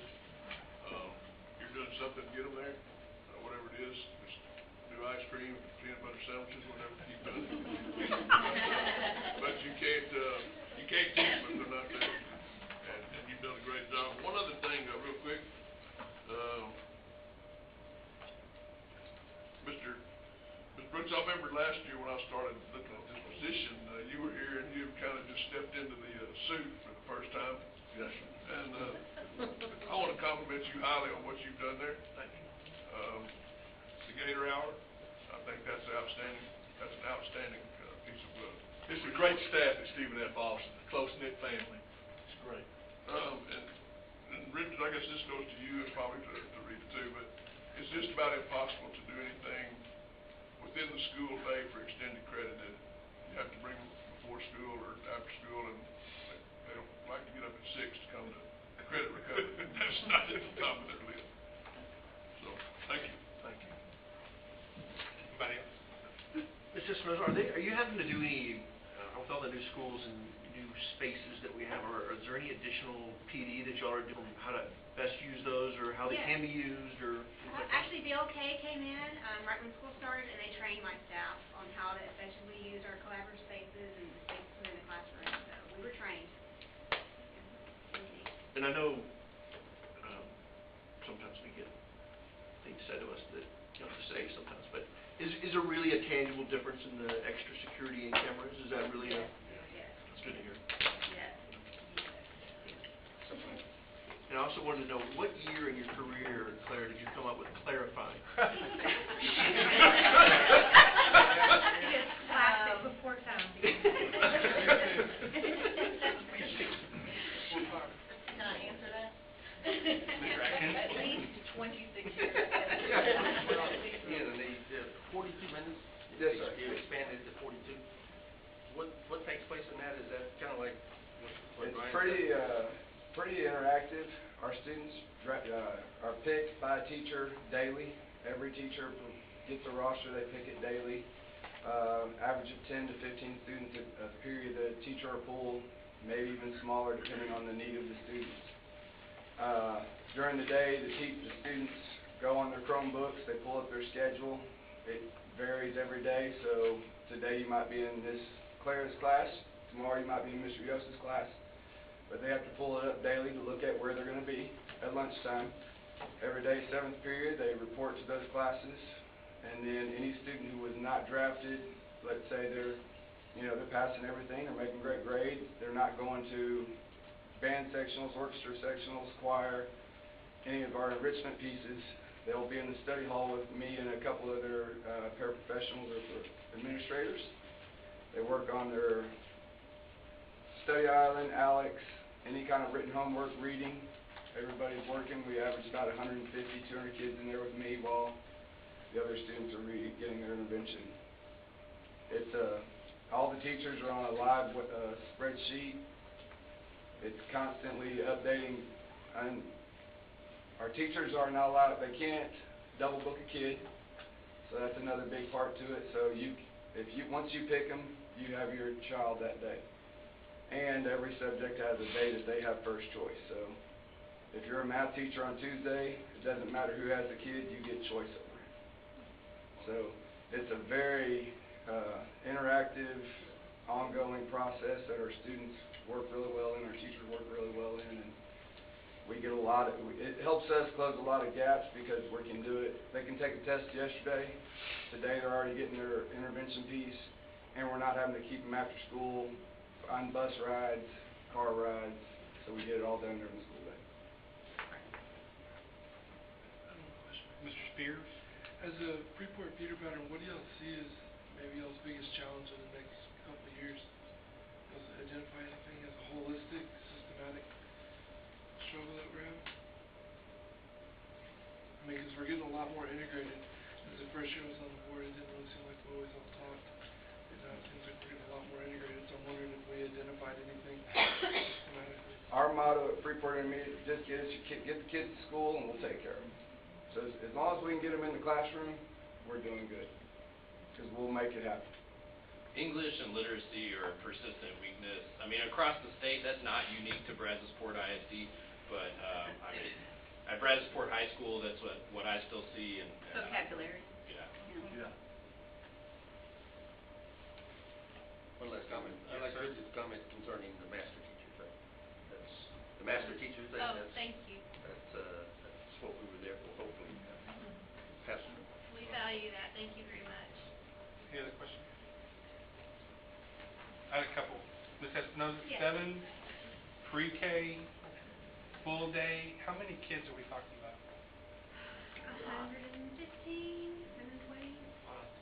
How do you corral 150 cats? Just do it. Just do it. You have to. Do it. That's our world. We love it. I got thrown into a hallway too. That helps, right? Put them down one hallway. Wow. And you have more room as well? Yes, we do have an empty classroom. Wow, okay. I know a couple of schools, Lanier, because I see the sign, and then Mr. Yo's made a comment with Saturday. You got kids coming in on Saturday?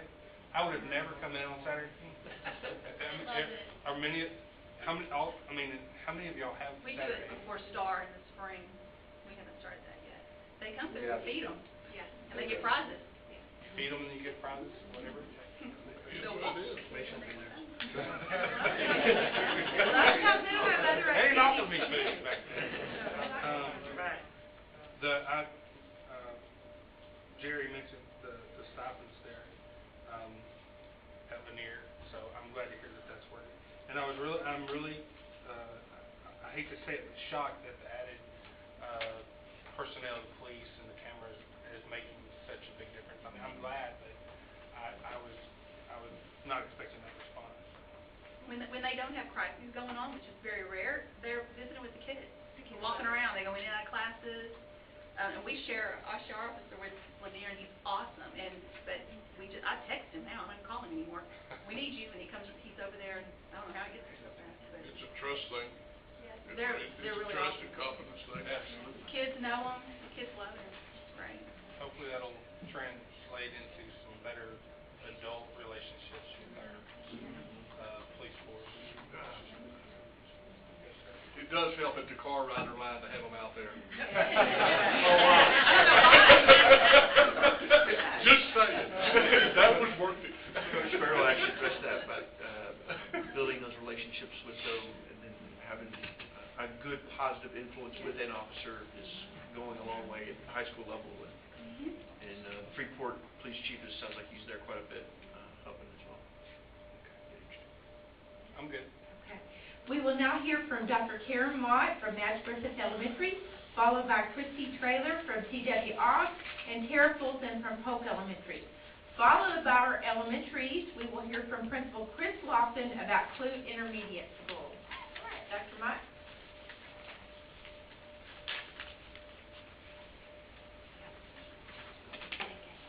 Good evening. I do want to echo the security enhancements that were made to the campus. It made a huge difference just at Griffith Elementary and the restrictions that we have in that front office. So many compliments from our parents, so thank you for that.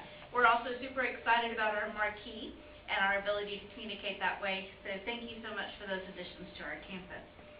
At Griffith, we kind of hit a speed bump with our 4th grade this past year, so we are looking to get some new tires and do some tune-ups and improve some of the work that we know is the right work, but getting better at what it is that we do. So specifically our professional learning communities, again, good things were happening, but it was time to take it to the next level. So we are also participating in Global PD. Our teachers have, my leadership team for PLCs have been through all of the trainings, and all of my kinder through 4th grade teachers will be fully trained on Global PD by this time next week. So we're excited about that. The teachers are already thinking of creative ways to use the cognitive formative assessment piece to really break down student data and impact the way that we help each student in the classroom. So we're excited about that and looking forward to having all of our classroom teachers trained in PLC practices through Solution Street by the end of the year. Our RTI intervention time is where we really get down to the nuts and bolts of helping kids with specific areas where they struggle.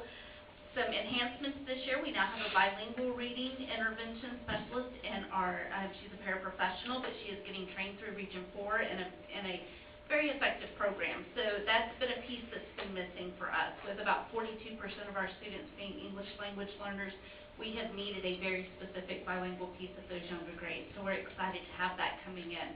We were also able to use some Title I funds to get a new paraprofessional, and so that's given us some more hands-on with our younger students.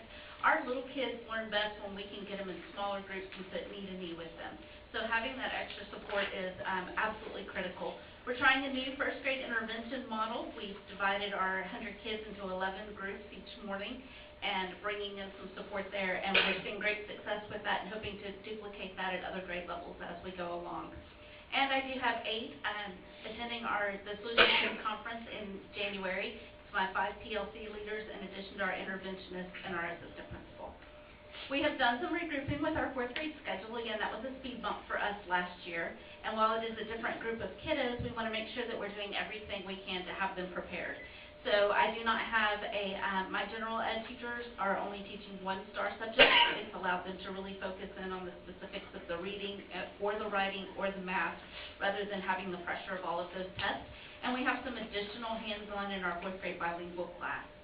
And finally, we are working to just improve our race, getting some of that high-octane gasoline and the things that we're doing well with our targeted tutorials, our SMART goals for each individual student that we have shared with the parents. And we've also asked the parents what their goals are for their students. And we are working to be just better at our everyday instruction and student engagement. So, thank you.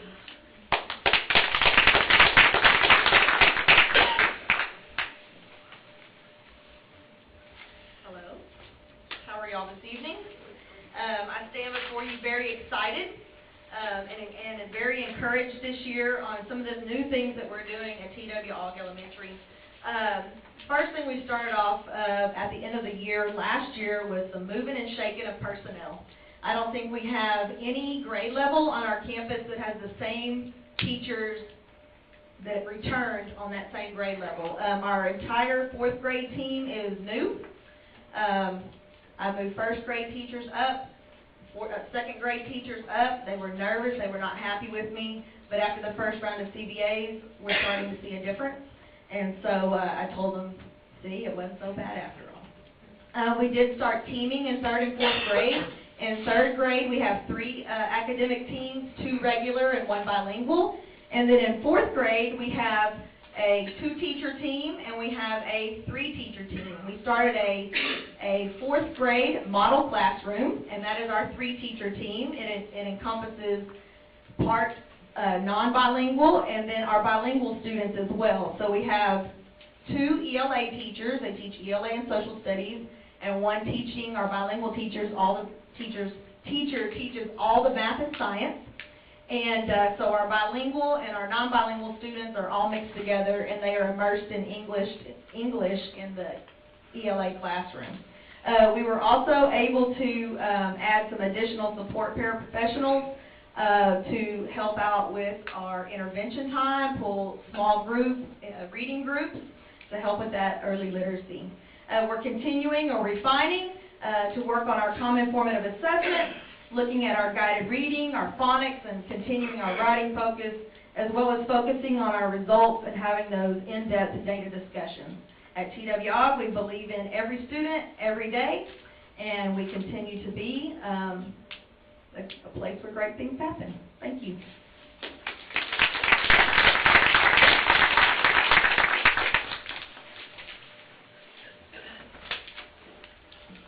Hello, and thank you for supporting the Pulp Pandas.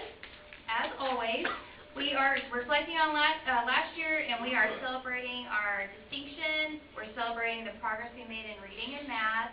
We're celebrating being a no place for hate again, And most importantly, we continue to be a model professional learning community, and that drives everything we do. It's the force behind us, and it is who we are. It's our culture. So we take great pride in that.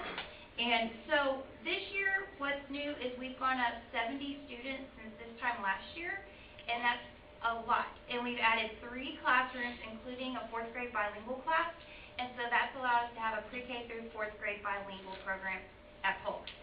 We've added an additional support paraprofessional for our Tier 3, and we've also added in a paraprofessional and new staff PLC once a month so that we can support our new staff and also provide that important training to our paraprofessionals because they work so much with our students just like the teachers do. We have included an increased collaboration time for our staff. So we already had that last year, but we've increased it even more. And so this year we're able to spend more time looking at our formative assessments, more time with our special ed and our intervention staff so that they can get in on all of the grade level PLCs that we have every week.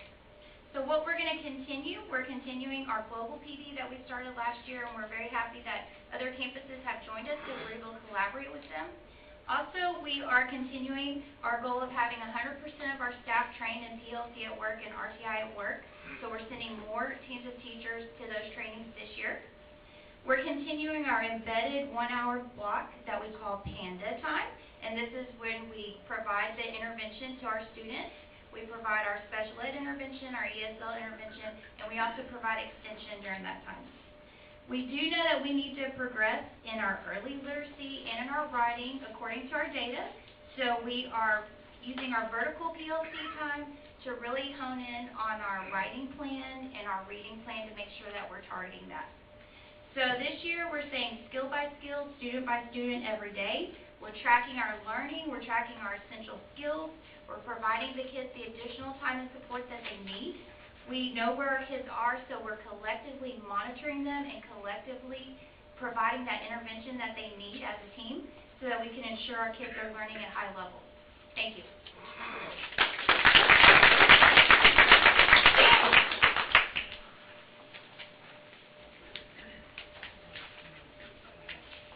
Good evening. I'm Chris Lofton, the principal of Clute Intermediate. CIS has been on the academic move upwards over the last 3 years, and we're celebrating each victory. Our math department has improved scores over every grade level for the last 3 years, and our science and history departments experienced large gains last year. We are also very proud to have reduced our discipline referrals by as much as 50% over the last 3 years. The Capturing Kids' Heart program has made a huge impact on the way our teachers work with our students and the overall campus culture. I'm very proud to say that we are a National Showcase school. Our ELA department has accepted new challenges, especially in writing for the 2018-19 school year. Professional development and writing across the curriculum are 2 school initiatives that will help meet those challenges. CIS now requires that all students keep individualized student portfolios. In their portfolio, each student will track the areas of strength and improvement on each state-assessed TEAC and district and state summative assessments. CIS has made it a campus goal to continue our journey in becoming a sustaining PLC campus. Each campus administrator conducts weekly PLCs meetings with assigned curricular area teacher teams. PLC workshops designed to preview and review all major assessments, strategically identify student groupings, and design effective lessonings that differentiation instruction to ensure curriculum is being mastered. A new teacher mentorship initiative has begun that brings the focus on best classroom teaching practices, learning walks with the best CIS teachers, and professional development sessions. Our grade level PLC created student mentorship programs called Each One Reach One. This program pairs selected teachers with students who struggle in academics, discipline, and or attendance. The CIS family and faculty feel that the parent participation is critical to our students' success. Therefore, we have established grade level, special education, and bilingual parent meetings in which parents will receive educational resources, provide parents with instructional help, provide district resources, and technology support. CIS has already conducted a family night to ensure that every child of poverty is properly identified so that they receive all that support that they need. Finally, I would like to thank the board for the approval of the new assistant principal and police officer. With the additional assistant principal, we now can loop our students to better provide communication with not only the student, but with their family and academic monitoring. The additional police officer provides families with a feeling of security while their children go to school every day. We are excited about all the new initiatives at CIS, and as a staff, we feel that the students are going to continue to show great gains. Thank you.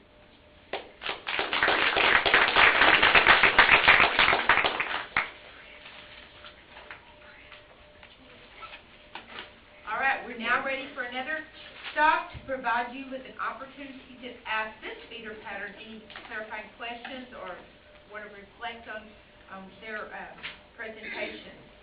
So anything for our POG group. Our POG is Polk, Og, and Griffith, include intermediate with Principal Watson. Griffith, Yes, sir.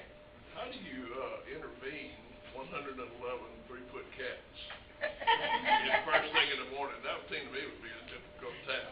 They get to go to PE first, and then we Okay. start trying to intervene. There you go.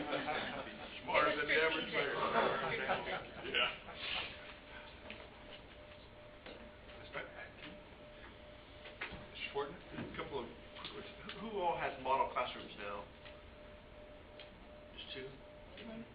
Are those the teachers, are those the former digital coaches, or are those the? One of them is. One of mine is our digital coach. Digital coach half a day, and then second half. My two ELA teachers, they each teach half a day, and then the other half of the day, so for instance, Elsa Garza, she's half of the model class or part of the triad. She teaches half a day, 4th grade ELA, and then the other half a day she intervenes in 4th grade during our RTI or Twister time, and then she also intervenes in 2nd grade. But although today she switched, they swapped morning and afternoon, and so she's intervening now in 3rd grade. And then the other half of that classroom, she teaches half a day and intervenes in other grade levels as well. Do we have a roving model classroom that goes to other campuses or not? Of the 70 transfers, of the 70 new students, how many of those are transfers?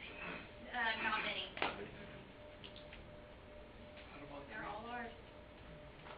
New workers, new Apartments. residents, apartments. New residents. New And apartment. there's some new, like, duplex type homes going up in Bridgewood. Yeah. And people are back in their houses.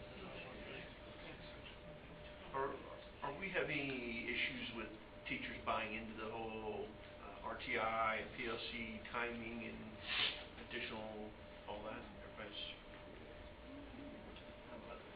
I would jump out on a limb and say yes, just because, but probably fewer than used to be, maybe. We got rid of all those.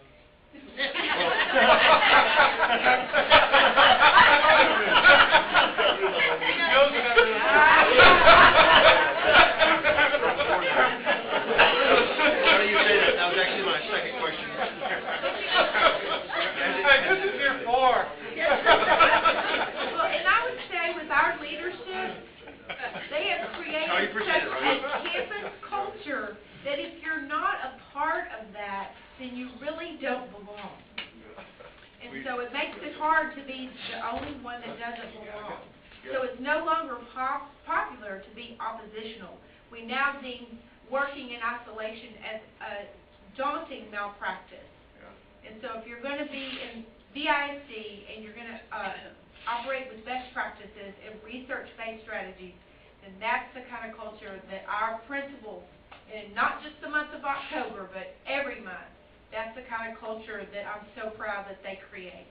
Well, that was the second piece of my question here, but I didn't ask it. But has it changed the type of person that we recruit and or hire? Yes, we because ask of that? them when we interview. Mr. Lofton, I have a question. The productivity is up, the grades are up, the referrals are down, discipline is down. Is that a result because the kids are there, the kids showing up are more prepared than they have been in the past? I mean, I know I'll pat you on the back. I think you're doing a good job. Right. But I mean, how much of that is you're getting a better grouping as in the past? We are seeing a lot better students come in, and and it's kind of, when I first came in 3 years ago, the student that was being sent in is a lot different than what I'm getting to. You're not starting from scratch. Yeah, no, we're getting a lot better student coming in, so it makes us be able to get to the point where we can challenge them even more, and just not get in the past. Right. And he's got 96% student attendance too, and that's, in the past, I was up for seeing it on Main Street. Anyone? I had a question, Mason. Mr. Mayor. Mr. Spears? How do we, I mean, it seems like we're doing better at the lower grades, getting these students better prepared. How do we catch up that middle group that was behind, right? You're talking about getting a better student coming in, but I mean, our highest meets grade level is what, 37% between the 4 grades? I mean, how do we catch up these middle range students, right, that weren't maybe they didn't get all these programs, right? So are we just... It's starting to show. It's for me because I have 4 years with the kids. I'm the only school that can say that. But in the 2 years that we've had these success classes and classes that are meant for intervention, those numbers in my 5th and 6th grade are dramatically lower. There's only 2 per class per grade level, whereas in 7th and 8th grade there are 7 and 8 of those classes. So like they're rolling to me, I'm rolling to the high school. It's just going to take a year or 2 to be in that door, and then Rita's going to benefit from that, and down the road. So it's coming. Well, I will say this too, Mike, to answer your question, and I've said this several times. I just really think that the accelerated pre-K program, if we remediate them in the 3rd, 4th grade, instead of waiting until the 5th or 6th grade where they become angry, frustrated, mad, everything else. If we remediate them early, they grasp those skills that they need, then they will continue to be in school, and then when they're in school, they'll be successful. That's the plan. Absolutely. That's the plan. College starts in kindergarten. Pre-K, Pre-K. start at pre-K. All day pre-K. That was the first speaker. Next year's PK3. All right, moving on. Ready? Let's now wrap up our evening with our Lake Jackson feeder pattern. We'll start with Julie Evans from Brandon Elementary, followed by Laura Morris from Boydell Elementary, and then next will be Jennifer Neighbors from Roberts Elementary and Vicki Parr from Ney Elementary. Immediately following will be our secondary principal, Jennifer Gonzalez from Rasco Middle School, Susan Wood from Lake Jackson Intermediate, and then Rita Pintavalli from Brazoswood High School. Brooke Merritt, where's Brooke? Brooke will bring our presentations to a close as she reports from the Brazos Success Academy. All right, ready for Miss Julie.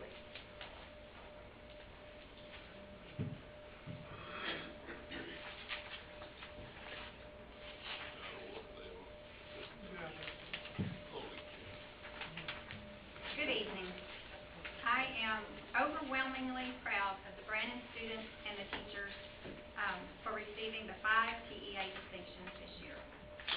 Even though we have 5 distinctions, we still do have room to grow.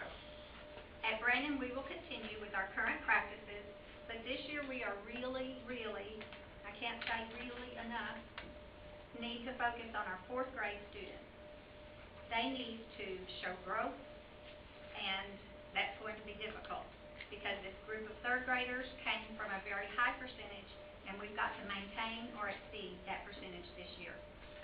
In order for this to happen, we have increased the amount of time the special education teacher spends in the 4th grade language arts and math classroom. This gives additional help to our special education students.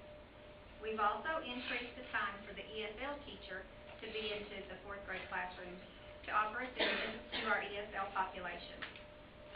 We are also expanding this year in our PLC processes to include all staff members, both academic and non-academic.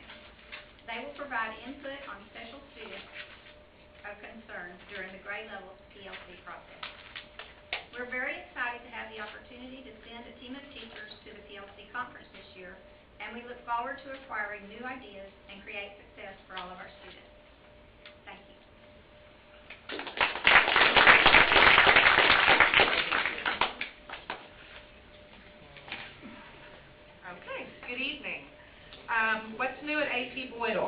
I want to start with, we also have increased enrollment. We now have 660 students at AP Boyle. So we have grown drastically in the past year. We also have 16 new staff members, which can always be a challenge, but we're working on that. What are we doing differently? We're actually not making a lot of changes. We put in some great instructional strategies last year, and we're working to refine and improve on those. We've maintained our master schedule, which includes RTI time for each grade level, and the only thing we've changed is uninterrupted blocks of instructional time for 3rd and 4th grade. One instructional change we have made is our ESL co-teach classes. We had a lot of success last year with our special education co-teach classes, and so now we've gone to full co-teach with our ESL as well. So there's no pull-out for ESL. All the teachers go in the classroom. One major change is our Stream Lab, and our parents, our kids, and our teachers are so excited about this lab. We've seen some amazing lessons come out of it, such as students designing and creating a Mars rover, an artificial lung, and pipelines that will not pollute our water supplies. And I'm going to invite you guys to come by anytime. It's fantastic. We have a few more campus-wide initiatives, such as number talks in grades K through 4. And what number talks are is just short discussions on mental math problems. And it's not about getting the right answer, it's how they solved the answer. So it's really neat, and the kids actually really enjoy that as well. Also, the WIPS, which was introduced by the district, which is a new problem-solving model that we're focusing really hard on. In English Language Arts, we're also focusing on the 7 steps to a language-rich, interactive classroom. And I'm excited to say by July of this year, every single staff member on my campus will be trained in that. So I'm very excited about that. Again, we're focusing on the Tier 1 instruction. What are we continuing and refining? The PLC process, we're focusing on formative assessments this year, and also the Tier 1 and Tier 2 interventions in the classroom. So as a campus, we looked at what worked, what do we need to refine, and what we needed to celebrate. So, thank you.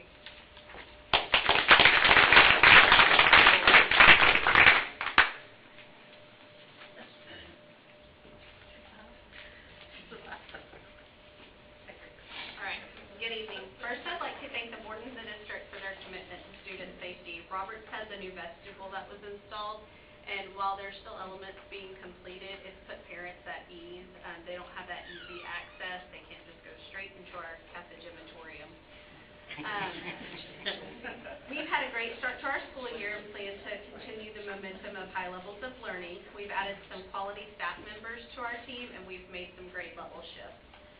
We were able to add an additional special education teacher in place of a paraprofessional, and we added an additional intervention paraprofessional with the increased amount of Title I funds we received. We re-teamed in 3rd and 4th grade and only have 2-man teams, and everyone is teaching either English Language Arts or math, and we have a 3rd and 4th grade looping team. This team was created to build relationships with students who struggle socially and academically or who just need consistency from year to year. And it gives the teacher the opportunity to know their student as soon as they come to the door. So the second year they have the group, they've built a relationship, they know their academic and social needs from day 1. PLCs are continuing, but we've created a focus on creating and reviewing common formative assessments versus just summative assessment. And based off this weekly data, we're scheduling students during real time, which is our RTI and enrichment time. This past summer, we brought a group of 8 to the PLC conference, and that really changed the way we focused our PLC time, and it built an excitement for the things that we need to accomplish. And we're going to continue this summer because we've budgeted to bring another group. We changed the name of our RTI block to Real Time Roberts Educating All Learners, and this reflects that we're not just doing interventions, that we're also enriching our students to really build up our meets and masters on STAR. Our additional intervention paraprofessional supports Tier 2 interventions in the classroom for all grade levels. Last year we were able to align our grade level interventions with Tier 3 and our ESL time, and this year we've added a special education intervention block at that same time. And so we have full inclusion, and none of our students are missing core instruction. The master schedule was adjusted to ensure solid instructional blocks in the morning time, so all of our grade levels have at least 2 uninterrupted hours in the morning. And our instructional focus is making sure we have strong Tier 1 instruction by continuing our balanced literacy, our phonics, guided math, and making sure our professional development is related to our best practices. We've incorporated number talks to improve number sense. We're using the district problem-solving model, the WIPs, and we've really ramped up our AR and library program to just develop that love of reading. And our 3rd and 4th grade team or students, they're all keeping their own growth tracking sheets so they can feel that growth and really follow it. But as a campus, we've recognized where we need to grow, and we know the adjustments made will support student growth. Thank you.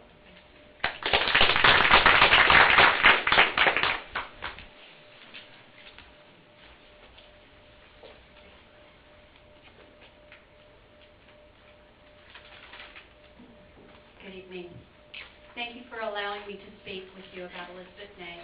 I would also like to thank you for your support of school safety and want to assure you that we are continuing to conduct our safety drills and look forward to the new video doorbell system that will enable us to have all access doors locked at all times.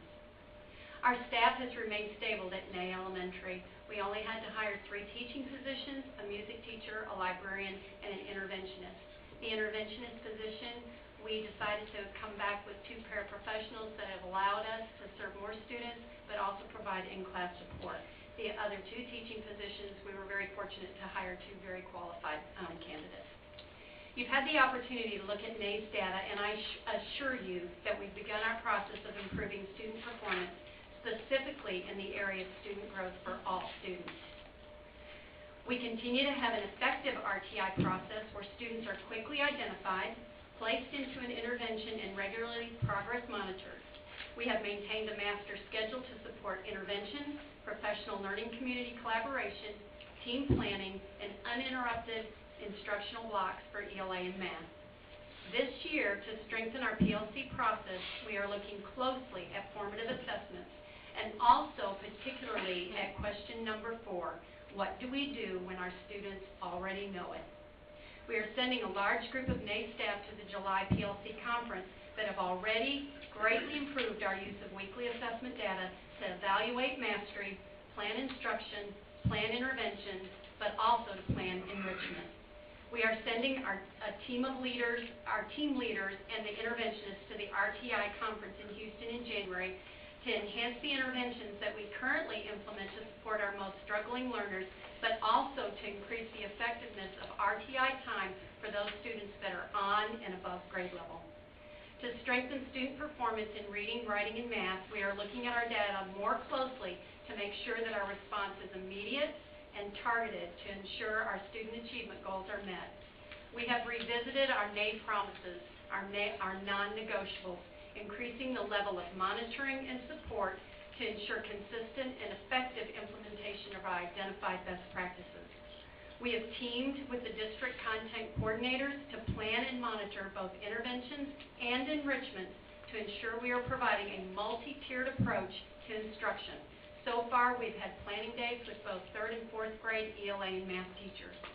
We are providing professional development opportunities in specific areas. For example, ELA, all ELA teachers are trained or are currently being trained on guided reading. We have secured writing training this month for a team of K-4 teachers and are partnering with district coordinators to support teacher development through instructional coaching and planning, especially in the areas of multi-tiered instruction. I assure you the Ney team is united in its efforts to improve student performance. As Knights, we have the courage and heart necessary to grow and improve and graciously accept the effort it takes to succeed. Thank you.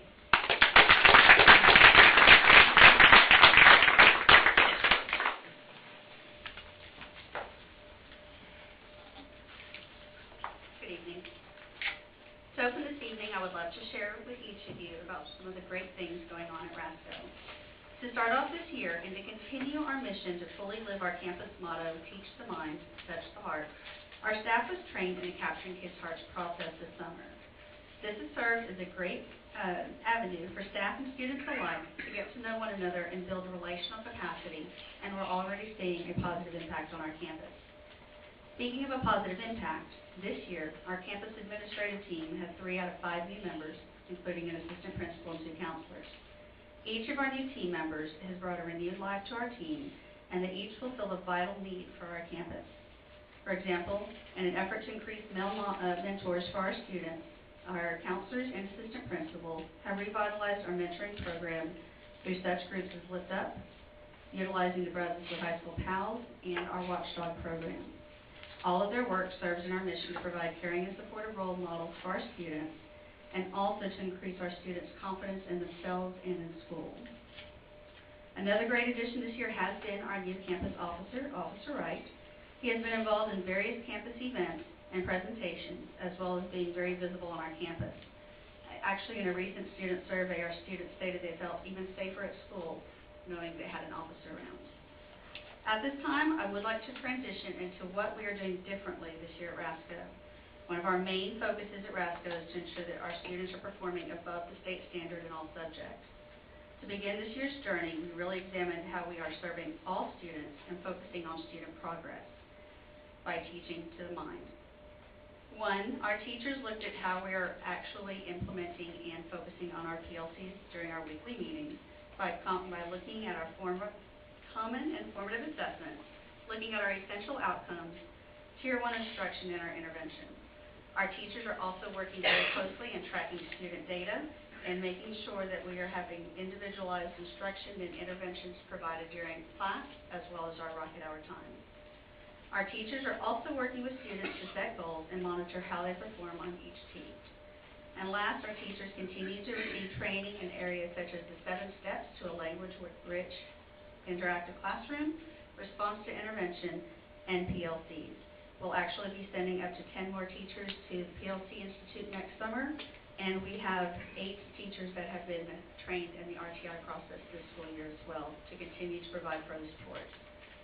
Along with these actions, we also have a campus-wide focus on reading in the classroom by incorporating DEAR into our campus day as well as our Rocket Hour. Additionally, this year we challenged our teachers to think outside the box or their norm and incorporate project-based learning and stations into their Tier 1 instruction. This model is structured to create learning environments to provide for differentiated instruction for all students, to expose them to hands-on activities, academic vocabulary, writing, and the use of technology applications where students create their own products to show their knowledge on the topic being learned. Teachers are also leading stations incorporated into this instruction so that students can receive Tier 2 instruction directly in class. And lastly, our ELA teachers have incorporated novel studies, especially in our 6th grade, which has really opened up dialogue and classroom instructions for all students. Information, we are very excited about this school year, and I appreciate the opportunity to share with you about RASCO. Thank you.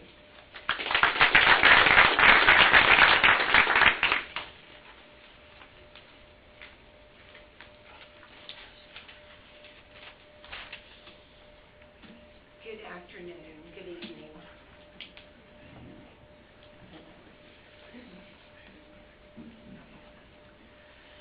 Last year, our campus had a great deal to celebrate.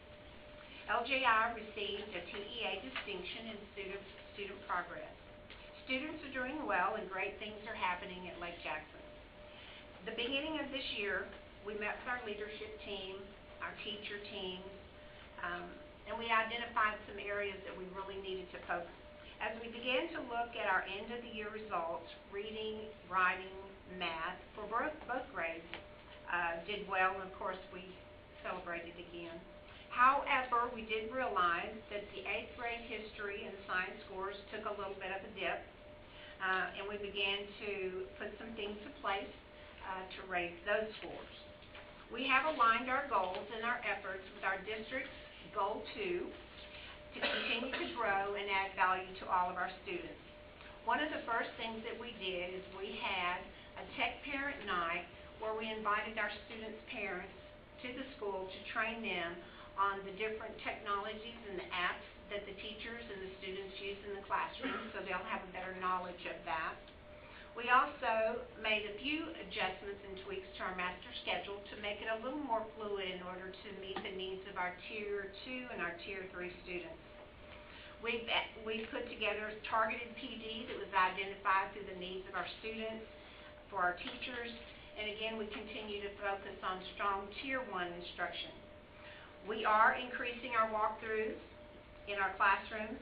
We have partnership with Lead Forward to break down and ensure a strong focus on the essential outcomes. We've incorporated interactive notebooks for our students. We've raised our passing standards on our campus formal assessments to reflect meets and masteries. And in PLC time, we are identifying and spiraling those 3 lowest and weakest seats that we have back into the instruction, into the assessment to support strong Tier 1 instruction there. And at this time, we looked at our first CBAs of the year, and there was tremendous growth in many of the areas and for a lot of our students here. Our PBIS team continues to make adjustments as needed for our students, and all teachers were trained this summer in capturing kids' hearts in order to meet the social and the emotional needs of our students. We believe that with all of these additional adjustments, the students' learning will only increase. And we would like to take this time to thank each one of you for your ongoing support that you have given all of us in order to hire highly effective applicants, and also for all of the safety measures that you put in place for Lake Jackson and BISD. Thank you so much.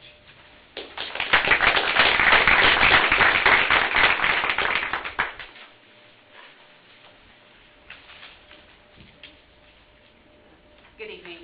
Our high schools have 3 of the big 5, and so we have much to improve on and much to work with. But the one thing that this year we've seen an increase and a true strength in is our assistance from our central office staff. And that is our C&I department, our data, student services, language department, and our BISD police are very attentive to our needs and our support. They have helped us increase with a blended learning and training model where our digital coaches, our academic interventionists, our collaborative assistants, and our co-teachers facilitate teaching in small groups so that our students are getting more individualized. They do a rotation, and we do trainings on those things for those teachers to focus on individual needs. We have increased our common formative assessments with fidelity and collaboration through PLCs. We've added Read 180 for our ESL population, along with incredibly increased visits and specific data points from Ms. Kunda. She comes to our campus and does those walks with our teachers. We've added Core Plus More for our special education population that they need intense assistance. And we've added additional CTE offerings to expand our pathways and started Project Lead the Way, which is very exciting. These will focus on new and existing certifications. We have the additional safety enhancements, and these have become very proactive. Our video room, if you ever just want to come and have some fun, come hang out in our video room. Our safety specialists rotate through that because no one can look at cameras all day, but the radio chatter is fantastic. So when the students wonder, how did you know I was here? They're looking at you on the camera. So that has been very well received. And also our increased officer presence. We have a station at the front, so when you walk in the front doors, there's always an officer visible. We literally had a student ask me the other day, how many more officers do we have? I was like, why do you ask? I said, because they're everywhere. They're everywhere. And so that has increased. Parents feel safe, our students feel safe, and we're thankful for that. Our additional assistant principal, success coach, and expansion of our belay program onto the main campus has increased our character education programs as well as helped with those wraparound services for students that are needed with outcries or whatever their issues may be. We also now have SFA coming and doing days on campuses after school for students that cannot get to their clinics. The things that we have increased to monitor as our previous initiatives are our common PLC time embedded in the day, and our coordinators come and help with those PLCs, which is very assistive. We have continued our communication with parents to try to give them the information that they need on a weekly basis, as well as provide parent nights for them for BC, FAFSA, things that they need for their students as they get older. We also have really increased our campus culture that is important to us. I just found out tonight that the Flippin' Group is going to come and film one of our teen leadership classes, so that's exciting. She's excited, Coach Trevino. She's always excited though. Yeah. But we also send our students out for leadership opportunities. They spoke at a national conference this summer. They'll be going to Mike Smith Live next week. They'll also be going to Leadworthy, and thank you, Mr. Massey, for increasing the students that get to go to that. And we have programs such as Pride Points where our students get involved. We need them involved. We believe truly that the Capturing Kids' Hearts program has increased that as well. We partner with our elementaries, and our students go out and mentor at that level, which shows how much they're learning at that level.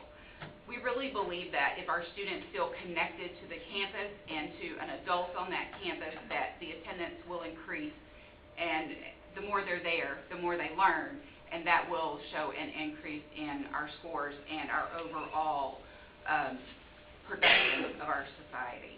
So thank you so much for your support.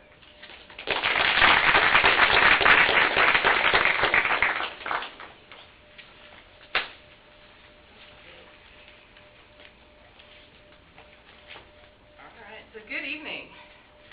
Thank you for the opportunity to serve as the principal of Brazos Success Academy. It's been exciting opening up the school year as a MET standard campus. We're very grateful for the approval to hire additional staff to assist us as we provide a wide range of supports to our students. And we've been blessed with our 2 additional teachers, our student success coach, our school resource officer, and the K-9 unit. They assist us in making a large impact on our students daily, reinforcing career soft skills and instruction of academic content. We have an excellent campus culture, as noted by our recognition as a No Place for Hate campus. Our average yearly attendance is 80.8% thus far, compared to last year this time of 75.3%. And this is largely attributed to the campus culture and the implementation of a systematic approach to student attendance. We've also had 50% fewer dropouts this year. And our culture has been further enhanced through the additional safety features like the front entry buzz-in system, additional security cameras, the phone intercomming system, and we're better equipped to support our campus in safety. This past summer, we were fortunate to take a team to attend the PLC Institute for the first time, and we're looking forward to taking our entire ESD staff this next summer. This has and will continue furthering our implementation of the PLC process using common formative assessment and data disaggregation to enhance targeted instruction in our ESD classes. We restructured our Edgenuity labs to have content-specific teachers accessible to students supporting credit requirements, and we've implemented an ICU lab to target specific students for PACE and graduation credits. And this year we are providing our students with the opportunity to test for PSAT and SAT testing, which allows our students to receive recognitions and scholarships afforded that are offered and afforded to the other high schools as well.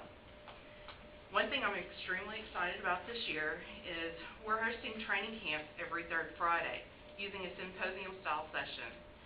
During these session rotations, students are engaged in lessons that focus on social-emotional, future, job life, and school success and safety. They've already participated in interest inventory, career exploration, suicide prevention, digital footprint, goal setting, and social-emotional circles, just to name a few. And future sessions will focus on college and job applications, college funding, personal budgeting, and resume building, plus many more. And at the end of each training camp, students engage in campus-wide team-building activities while our teachers meet as a campus-wide RTI team. and we discuss individual students' needs and develop plans to ignite their fire at graduation. We're developing additional avenues to meet our college, career, and military readiness requirements, and we're offering our students dual credit options, and we're conducting graduation exit interviews and exploring options for students to receive Microsoft certification. We are continuing to provide targeted face-to-face instruction for all our EOC classes, and our students have prioritized scheduling based on EOC graduation requirements. And our teachers use accelerated scope and sequence for these classes. And they have identified the essential standards and prioritized the instructional focus in those classes. My team has excellent attendance, and they work diligently to improve our students' academic performance. They use capturing kids' heart strategies to build caring and supportive relationships, and our students know that we're not going to give up on them. We'll continue to refine our practices and improve our student success rate on EOCs and move closer to accomplishing our campus goals by igniting the fire within each one of them to graduation. Thank you.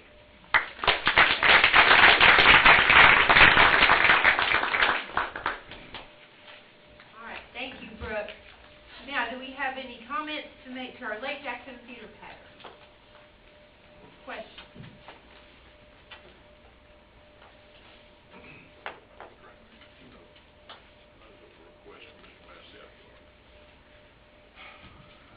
All right, I don't hear any. Just one comment. It's been about, I have had multiple parents and guest parents at other schools comment on how good our student sections are and how actively engaged the kids are into attending. It's cool to be at games and be at events and all that again. So commend you for all the effort you put in getting that together too. So. Very good. All right, members of the board and Mr. Massey, that will conclude tonight's ride. An easy road never leads to a great destination, and these BISD leaders are willing to take the hard journey to ensure success for our kids.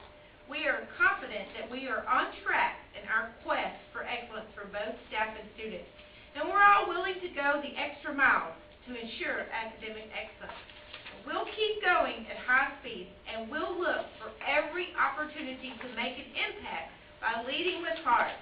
This is our race, and this is our time. So thank you for your perseverance and support, and sweet dreams. Yes.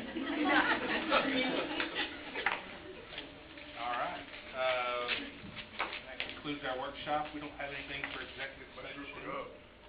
Thursday at the college from, I think, 9 to about 1 o'clock, there will be the construction expo put on by Associated Builders and Contractors. All CTE students from all over the county will have the opportunity to go there and be prepared to a degree for operating equipment that they have in different parts of the country.